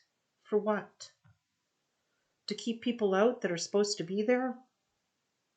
No, they're creating hatred between each other for no reason. Do you know that I saw this um, little short from a video of a boy that was crying and coming back from soccer practice, and he was crying because everybody on his team told him to go home because he was Asian, but he was born in the US and his parents were born in the US, but just because he looked different, he must have been born somewhere else and immigrated there. So they're telling him to go home, and these were his teammates. So just creating division, just creating racism, just creating intolerance. And that's all they're doing. And we have to decide not to play their game anymore. We need a spiritual awakening. Start listening to binaural beats at night. That'll open up your mind. Um, Start meditating every day. Start eating well. And not, eating fast food and all the junk that they're feeding you to suppress your innate abilities. Like, look at the brain. They say we only use what's the percentage of our brain, they say? 14% or something like that. And, that's because, and I'm pretty sure ancient people could use more of their brain. Look at Da Vinci. How much of his brain did he use? This guy was incredible. And we have the capacity to do the same thing, but we've dulled our brains. They've dulled our brains in so many ways. In the food we eat, and in the entertainment we consume. Look at Chinese entertainment. I didn't realize until Menglong died. I was watching Korean dramas and Chinese dramas. I never saw anyone that he was in. I don't know how I ended up not doing that. Maybe there might have been one I saw with him in it, but I didn't realize it was him because he was playing a more minor role. I do admit I watched more Korean drama than Chinese because I did find it a bit violent. I don't like to see like the palace dramas where the women are always killing each other off and doing terrible things to each other. But then I started to think about it. Aren't all the movies in China like that? Where, uh, someone's trying to suppress somebody else and someone's trying to get a leg up on another. And I was like, yes, that's the theme entirely. It's almost like they made it that way so that no one would bat an eye to behaving in a different way. Like, my boss slept with me while I was drugged or drunk, and now I had his baby. How do we not know what? How we what? Why isn't that wrong? Why isn't that wrong? Like, what are we doing here? Like, anyway, so now I can't even watch Korean or Chinese dramas. Can you guys? Like, I mean, it's almost not about boycotting it anymore. It's almost like I see it all for what it was from the start. It's a way of programming people into acceptance. Just like Squid Games is a way to program people into acceptance of these games. And they also have to tell us what they're doing. There's got to be some sort of universal pact that they actually have to come right out and show us. Like this new movie that's coming out, I think it's called um, Discovery Day? No. Um, Disclosure Day. Disclosure Day. And I think that's coming out to show us that disclosure may be coming soon.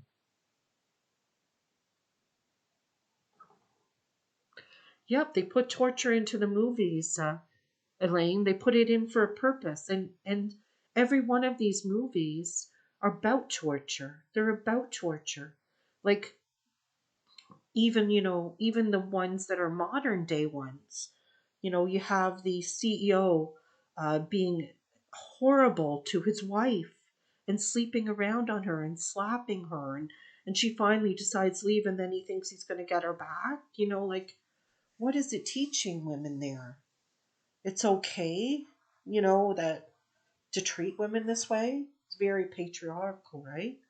Um, but yeah, so I wish I had the answers on how we could change this and but we are changing it. We're starting to change it. You want to know how we're changing it?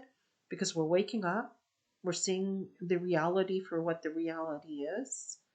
We're opening our eyes to what's really going on, and we're talking about it. And you know what she hates the most? And it said so, the spirits. That's what Shin Chi is in trouble for. Everybody's talking about it globally, and he is enraged by that because you can do everything in the dark, right? If you're a shadow, you live in the dark, and that's what they are. They're shadows. They're part of this shadow elite, the shadow government, the 1% that go behind the scenes and have been behind the scenes for hundreds of years now. They even talk about shadow banking, that there's shadow bankers out there that really have all the money. What is money anyway? It's a construct we all made up.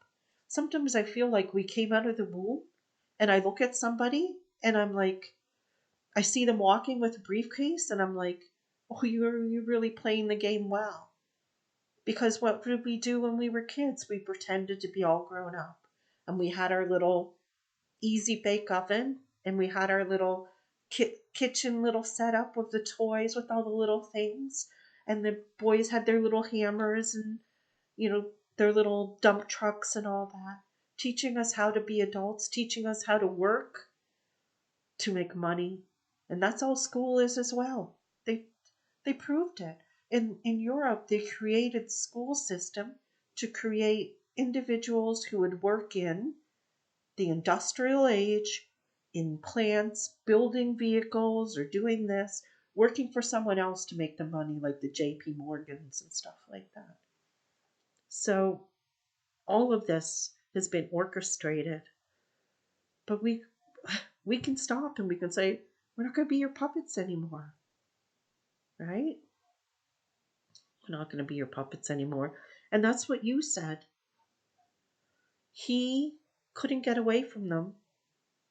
He tried. He said in my last videos, he said about the doctor, when he was talking about the doctor, he said, I tried to escape, I failed. And he tried many times to escape.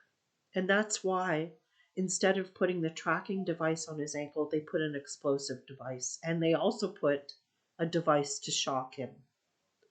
Because one time I saw a video, he touched a door and you could actually see an electric arc go from his finger to the door. So that was a device that would have electrocuted him and stopped his heart. So this is a gentleman that still refused to bend.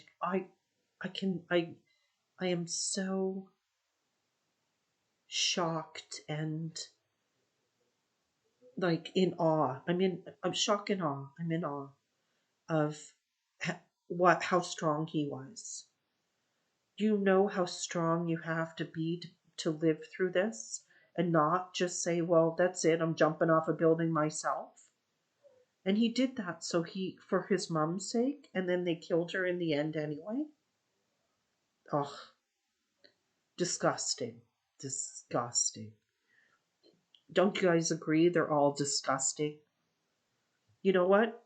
If I ran into Du Jiang in a dark alley, I hate to say this, but he probably wouldn't be coming out the other side. I'm telling you guys right now. If I ran into that guy in a dark alley, yeah, I'd take all those years of martial arts skills and put them to work. I would. And he would see what it's like to be on the other end of that. So, but I'm in awe of Yu Menglong and how strong he was. And you know what? Um, Yu Junchen said. He said he was involved in the torture. They forced him to be involved. And he said, it's very sad. He said, at least he died a man. Like, that's what I got from this. He died, but he was never on his knees. You know what I mean? And like he was in awe of him as well. And he said he's jealous that he got his soul back, but he's really happy that he did. And he knows that the sacrifice failing on him meant he was going to die. But he knew his future was coming that way anyway. Even if with everything that's going on in the country right now, if Gu Junchen was alive, they would be sacrificing him right now to try to turn the tide in what's happening, because she knows that the PLA's guns are pointed at him and they're having skirmishes at night. Do you know that they're having videos out there where they're hearing gunfire and they're seeing missiles launched and stuff like that at night? Because they know they can't do it during the day because it would be called a coup then. So they're even doing this while foreign dignitaries are coming, like the Canadian Prime Minister and other head politicians from other countries, but they're only doing it at night. And they're doing it at night. The PLA is doing it to let Xi know he's not going to get away with this because he hit the wrong person. So, yeah. Wow. This has been quite the talk. I think I went on a rant of all rants. I don't even know what I said here, but if anyone has any questions about anything, just put it up there and I'll see if I can answer it.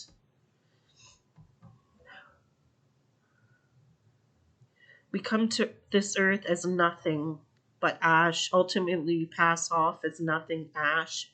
What is money, right? Money's ash. What happens when you burn it? Turns to ash. Money is a construct we created. Like, nothing has value until we give it value. Gold wouldn't have value, which is just another rock. Diamonds wouldn't have value, it's just another rock. Silver's just another rock. Well, at least silver has a practical purpose. But the thing is, and that's why I believe that silver is going to continue to gain in value, because it has a practical purpose. I think gold is going to take a hit, especially if you have anything.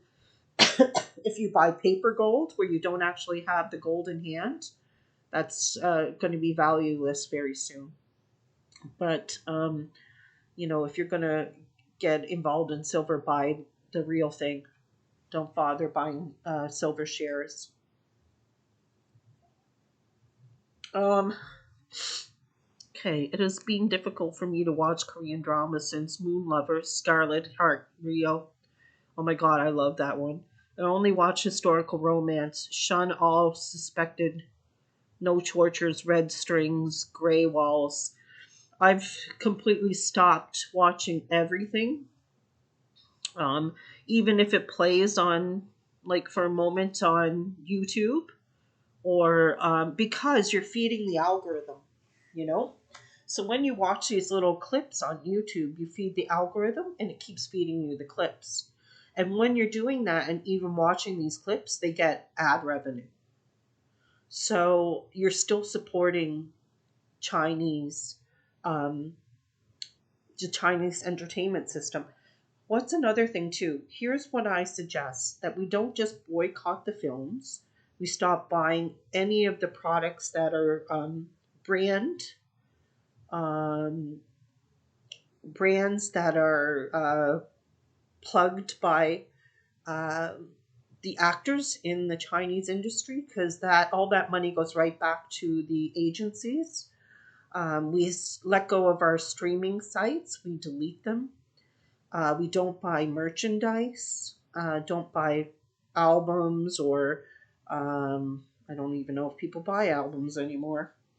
We don't buy merchandise like T-shirts and other things. And um, yeah, we can do that. We can completely ban any money getting from them by focusing on getting rid of all the streaming sites, unfollowing actors and actresses too, because like Gao Taiyu, um, Gao Taiyu and Li Guangguang, Aurora. They lost a lot of followers, but they still have followers, which I think is insane. And so does Fan Chiki. I was watching I accidentally stumbled upon a, a video of his, and there were still people like saying, "Oh, you're the greatest." And I'm like, how is that possible? How are there still people who love this guy? They must not know. They must be living under a rock. But so yeah, that's what we can do. We can, get rid of the streaming sites, stop following the actors that are attached to these agencies. I know it's going to mean that the actors aren't going to make the money they used to, but they really don't make the money anyway. Most of these actors are starving. They're just given a 10% of what they earn. The rest is going all to these horrible people.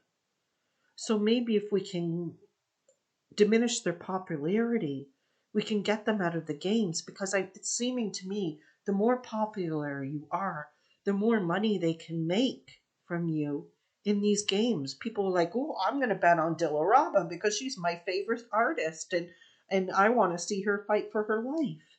If Dilaraba was um, an extra on movies, would they be doing that to her?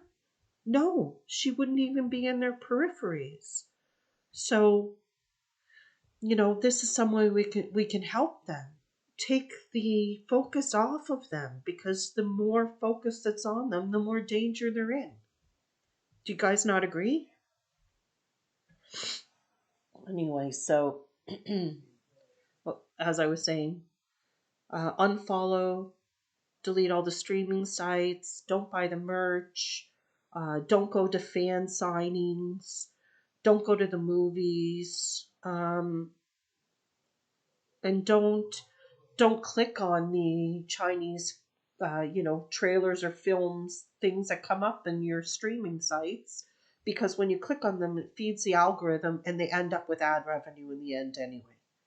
So those are the ways I can see that you can help these Chinese artists to get out, because if the film industry crashes, um, and she's busy with war, then they might be able to just slink away and live peacefully the rest of their lives in a little town somewhere, doing something they love, where they're not going to be constantly subjected to being used like living dolls for the elite to play with. Agreed?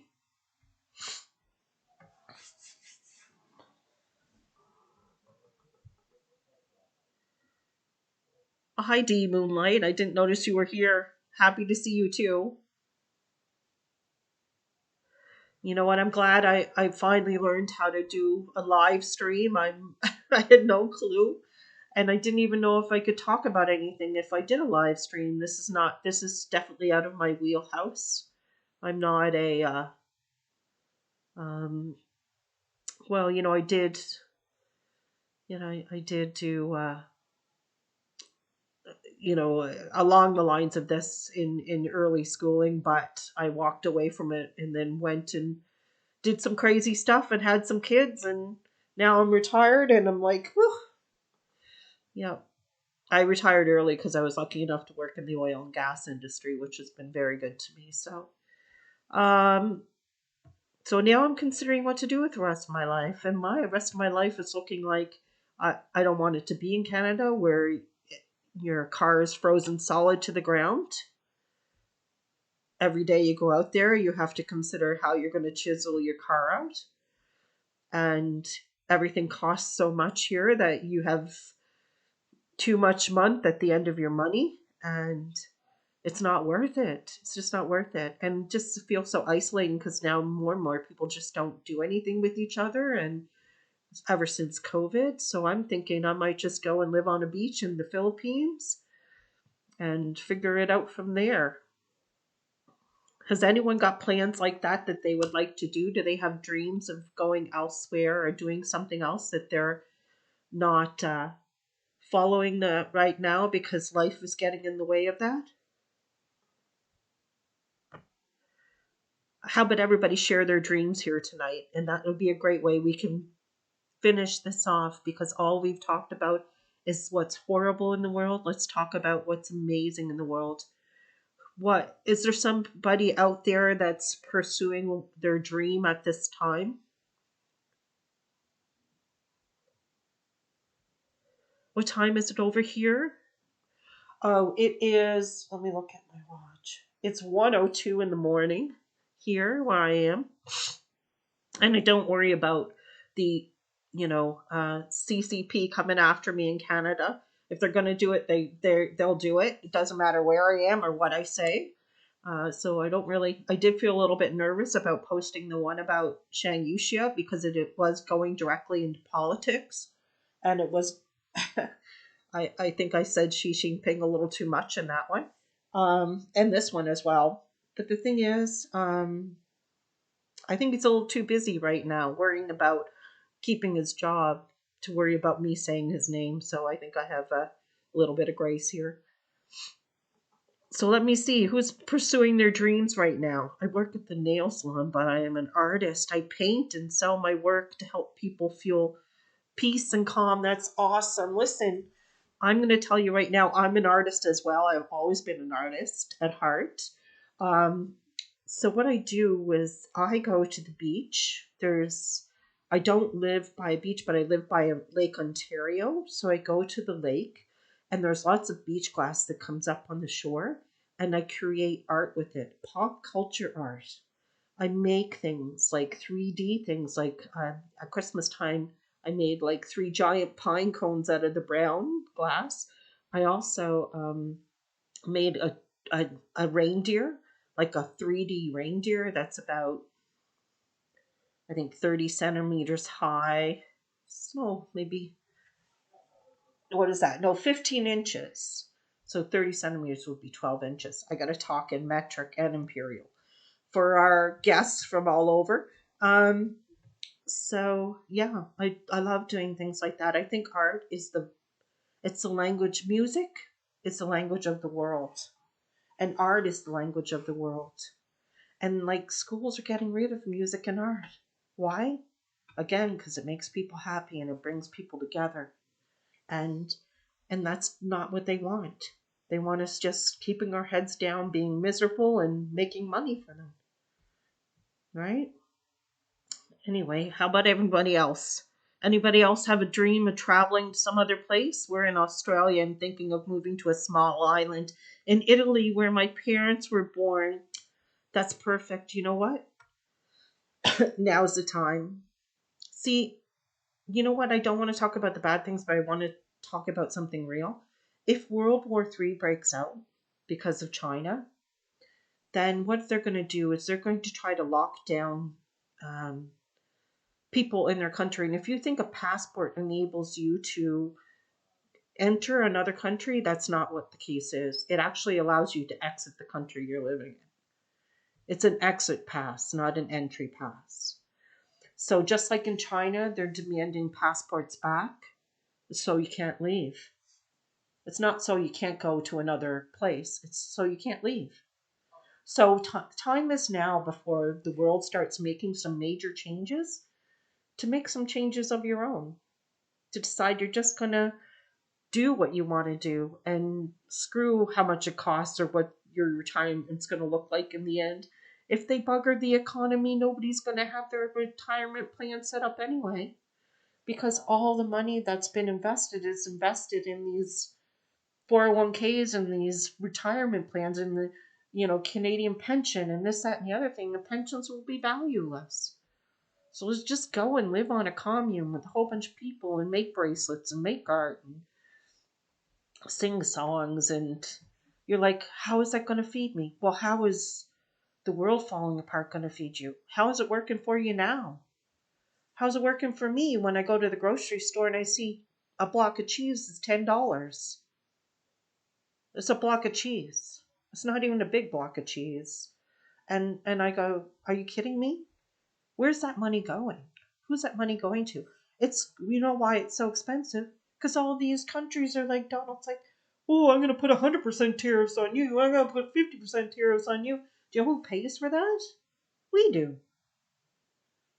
Just so they can harag each other. You know? So just do it. If you're thinking of doing, just do it. You know? We all have the dream. Like, we all were kids at one point and we thought we'd be an author, an artist. Nobody said, oh, I'm going to work 9 to 5 and I'm going to kiss my boss's ass 5 days a week and pray I make it to the weekend before I go postal on the rest of my coworkers because X, Y, and Z is making my life a living hell at work. No one says that.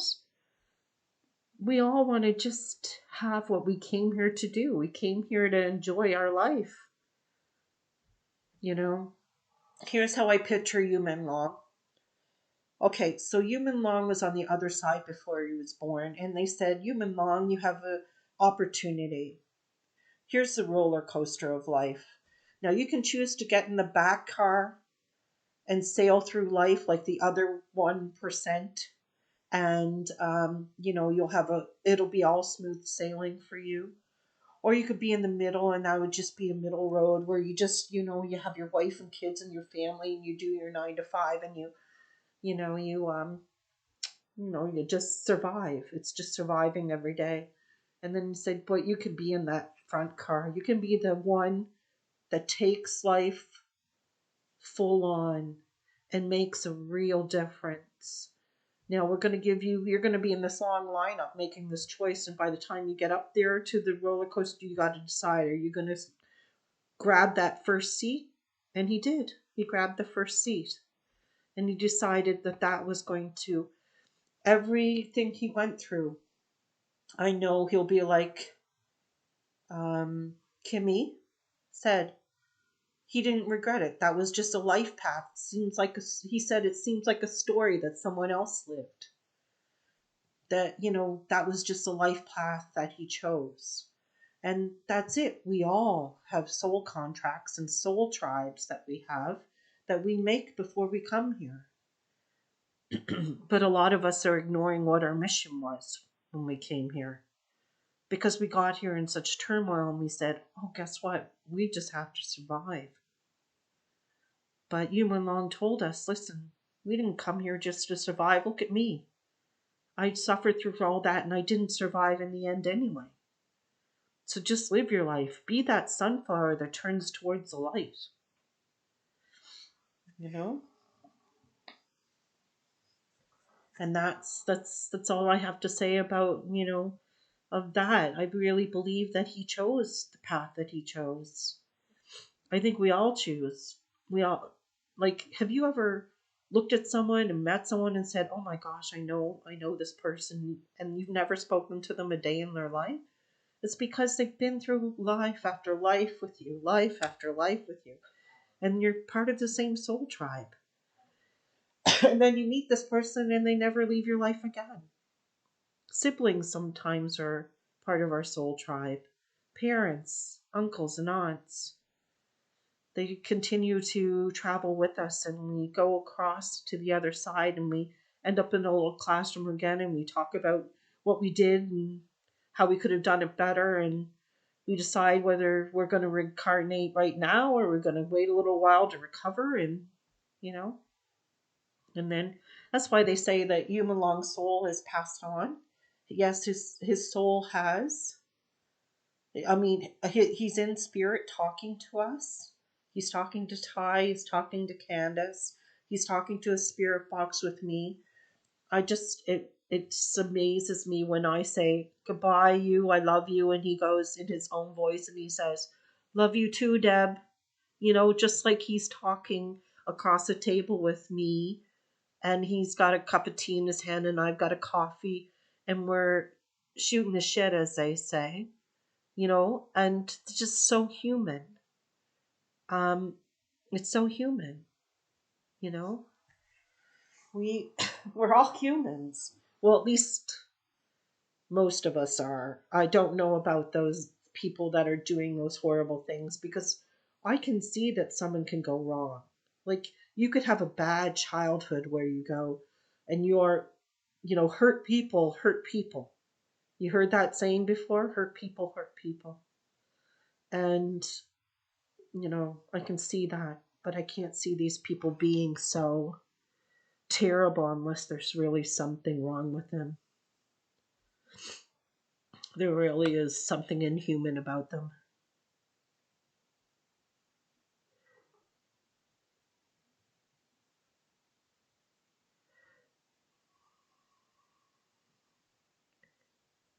Oh, someone asking, just wondering how in the other side of the world where you are right now, is it nice?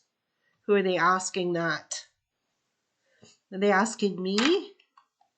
No, it is not nice. It's minus 15 with the wind chill right now. My furnace kept conking out on me today. I thought it was going to go. Then someone told me after it was dark out that my venting system is probably frozen solid.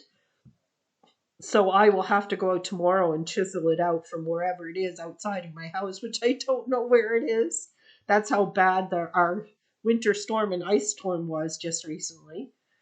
And yeah, and I'm just dreaming of a tropical island. A friend of mine has invited me to Mexico, and I don't know if I'm going to go or not. I said if I did go, I might go for a month and just walk to the beach every day and swim and drink nothing but like coconuts and coconut milk, and just get into shape while I'm down there, because you find after Christmas all you do is eat and you just put on the holiday pounds.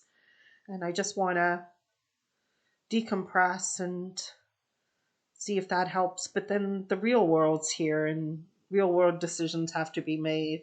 Am I going to start trying to get my life together to go to the Philippines? Can I do that while I'm sitting on my butt in Mexico? No. But nobody is promised tomorrow. Nobody is promised tomorrow.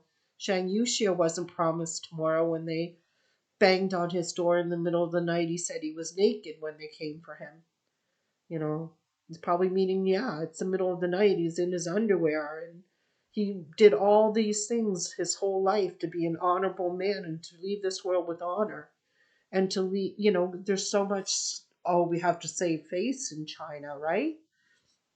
Here's this guy that did everything he could, and now they're trash talking him and saying he accepted bribes for uh, promoting people, and he traded in nuclear weapons. What did he do that for? Like now his reputation is in ruins. Like the history books will say that about him. Because, history is written by the conquerors, right? Go to Mexico and see Chichen Itza. Do you know what I really loved about Mexico? I was last there is cenotes. The little, oh, it's just amazing. I went with like snorkel, and I just like swam and saw all the fish and all the life living in there, and jumped off the cliffs, and it was awesome. So, anybody here in the talk right now from the Philippines or Thailand? Do you know that Thailand's giving away visas to people who buy land or rent because they realized how many people have been chased away by the scam compounds, that they're not coming anymore to Thailand for fear of being snatched from Thailand and taken to Myanmar and other places? Hey, hey neighbor from Toronto, Canada. How did you guys survive the storm? I heard it was like a block of ice there, like everybody was frozen in. I think, what part of the Philippines do I want to move? I want to go to Siargao to begin with, and then just move around to see where I might want to stay in the end.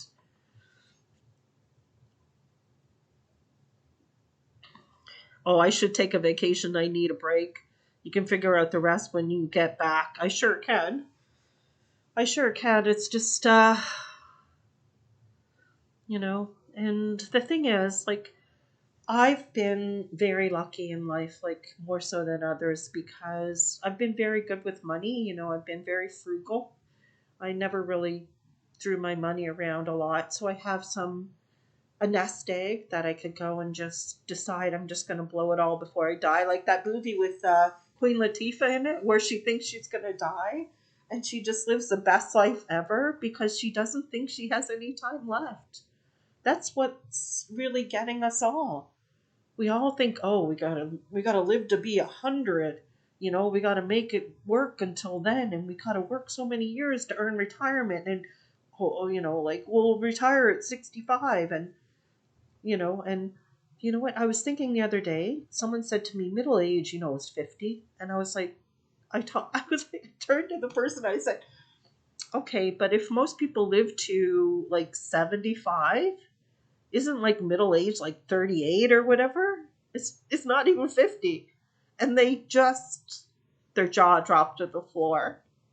I mean, I think most of us should start living like Queen Latifah and having those experiences, because what did that do for her? It opened up possibilities for her that she never would have had before. And what's that new movie that's out that oh my goodness, that the assistant and the CEO crash land on an island, and he's no longer the boss of her because she has survival skills. That would be an interesting twist to watch, wouldn't it? You know? Too bad it has to get dark. I think maybe it didn't even have to get dark, like her being a little cray cray. Because I can tell in the trailer that's where they're going to um, have the theme of the movie. But I mean, I would have loved it just to see her be, like romancing the stone sort of thing, where she's like, I would have loved to see that aspect more. I think that's the problem. Movies are too dark nowadays. They're too dark. It's like, what are they trying to do to us? Like bombard us with violence over and over again so we don't have any joy in our life? Like, where did all the comedies go? Remember how many comedies that used to come out during the year? Like you'd be going to a comedy once a month, and now there's nothing. It's all superhero fighting, um, you know, terrible um, black humor, torturing each other. It's just like that. Do you guys find that, or is that just me? You guys find movies are too dark these days? Yeah, subliminal messaging in movies. You know what? my sister was talking to me. She used to be a teacher. She actually retired from teaching as well. And she said by the time she retired from teaching, she couldn't believe the difference in the children she taught in elementary and the children she taught at the end. She said they couldn't even read a sentence and retain it. She would give them a paragraph to read and she would ask them to relate what they read in the paragraph, and they couldn't do it because technology in 7 second sort of vines, when we had the vines and the shorts and this, attention spans are gone. And I find even myself, I'm picking up my phone so much since I'm not working anymore. I mean, it used to be, I would have a report that would come in and say, you watched such amount of screen time this week. And it's crazy because it doesn't even send me those reports anymore because I don't think it wants me to know. But the thing is, I find that I used to love to read. I would devour 2 or 3 books a week. It was one of my favorite pastimes. And then I just found that books were just getting so repetitive. Like there wasn't anything new coming out. It was all sort of dark romance. And, there's nothing wrong with that. And if it's done well, but it became really cookie cutter. But now I find like I don't even have the attention span to sit and read for a while and get into a book. Whereas I remember when Harry Potter came out, and when a new book would come out, I would just read the whole thing in the 24-hour period. I could barely put it down. But that was the way I was with a lot of books back then. And now I can't even I don't have the attention span to do it anymore. Yeah, it's sad. And that's a decent getaway, at least, because when you're reading, you're learning through osmosis. Like you're learning about other cultures, you're learning about other histories. Even if it's the most mundane book, it's got to have some basis of, some history in it or some cultural background in it. You know what I mean? And you just learn. You're learning. Just like when you go to a library, you're learning through osmosis because as you're going through the books, you're not looking for, you're learning from the books that you see as you go along. So now with AI, I'm just given direct information about the topic, and there's no learning about other things other than what you're searching for. And there's no retaining it because there's no reason to. British humor, that is my favorite because I'm Canadian. Oh my gosh. Um, Catherine. Catherine just passed away. I can't believe it. She's gone. At 71, she's too young. She's another amazing Canadian, funny, that hits the funny bone, but a British humor. Monty Python is something that's timeless. I think anyone could watch it. Mr. Bean, I think I watched a tribe uh, from India or Africa or something like that, watching a Mr. Bean, and they didn't even have any translations on it. They were laughing. They were laughing through the whole thing because that's what we want to do. We want to come to this planet and we want to laugh and we want to smile and we want to share with each other. We're social beings, and we're social beings not because not only because physiologically it's something we need, and not only that, but cognitively as well. But I think spiritually, we want to connect with others. We want to laugh. I think the highest vibration, do you know you actually burn quite a lot of calories by laughing? And it's like, anyway. But I think I'm starting to bore you guys. I think I'm probably going to let you guys go. So I think we talked the whole gambit about everything, but I think we ended on a positive note in that if you really hate what's going on in your life, say fuck it. Just say fuck it. Look for a different path, you know? Put down the phone. Put down the phone. Go for a walk. Commune with nature. Meditate for a bit. Listen to some binaural beats while you're sleeping. Get those both hemispheres of your brains working together. Open up your mind to out of body things and other experiences. There are other things like, don't want to get into too adult conversation, but there's like some people do mushrooms to talk to spirit and open up their spiritual path. Other people do ayahuasca. There's other things that you can do that lead you to enlightenment and lead you to see your guides and other things. We can talk a little bit more in length about that if you'd like to. Just let me know in the comments below if you'd like to talk about spiritual, how to awaken your spiritual energy. But like me, I've been on a spiritual path for over 20 years now, and I have yet to have a spirit whisper in my ear. Oh, I got to tell you why I ended up doing paranormal investigation. I grew up in an extremely haunted house. So where I grew up, it was one of the first churches built in Nova Scotia, Canada. And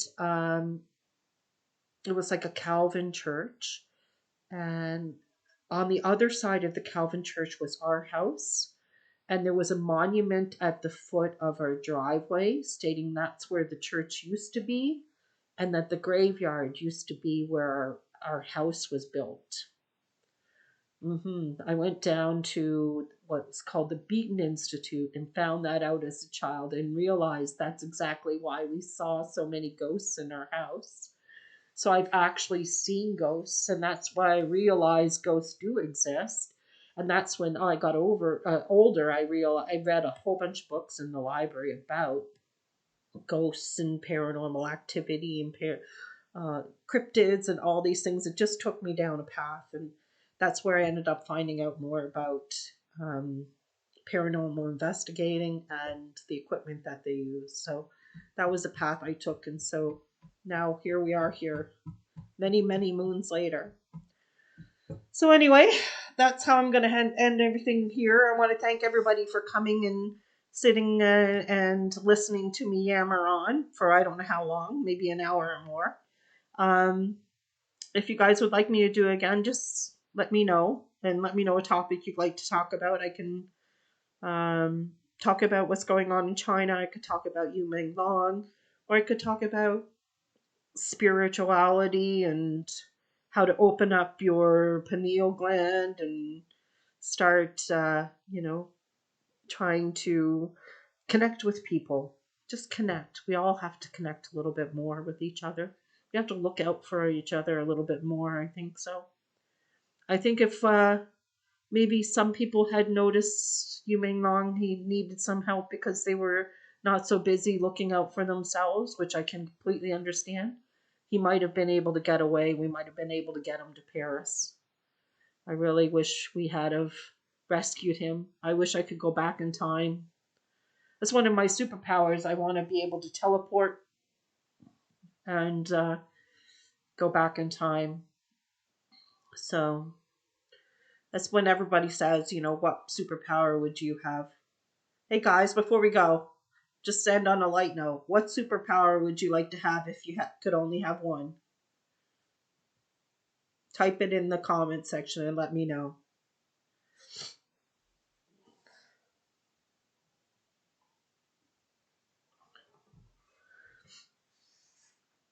No superpowers. I think everybody's gone. You guys still here?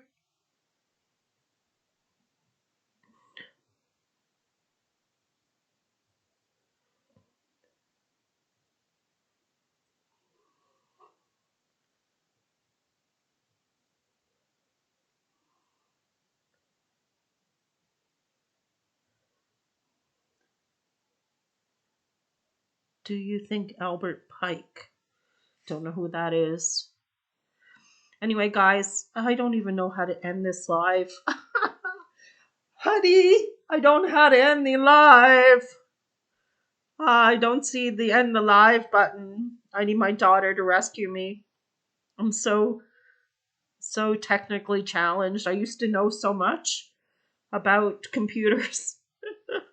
I did actually. I was here on the ground floor when it was MS-DOS, and I knew everything backwards and forwards about this. Now I've walked away for a little while to work in the oil sands of Alberta. Doctor Strange. That would be an awesome superpower to have. Telekinesis. Oh, all the powers be able to help and save people. That would be awesome. I think that's why they're doing a lot of superhero uh, movies these days, because everybody wants to not only save themselves, but they want to save others too. So they're projecting that onto a film that they can escape from what's going on around them in. So, yeah. Invisibility would be a good one. Who can hurt you if you're invisible, right? I was a middle child, so I pretty much spent my whole life being invisible. I grew up in a family of 8 kids, so I was a middle child. So basically,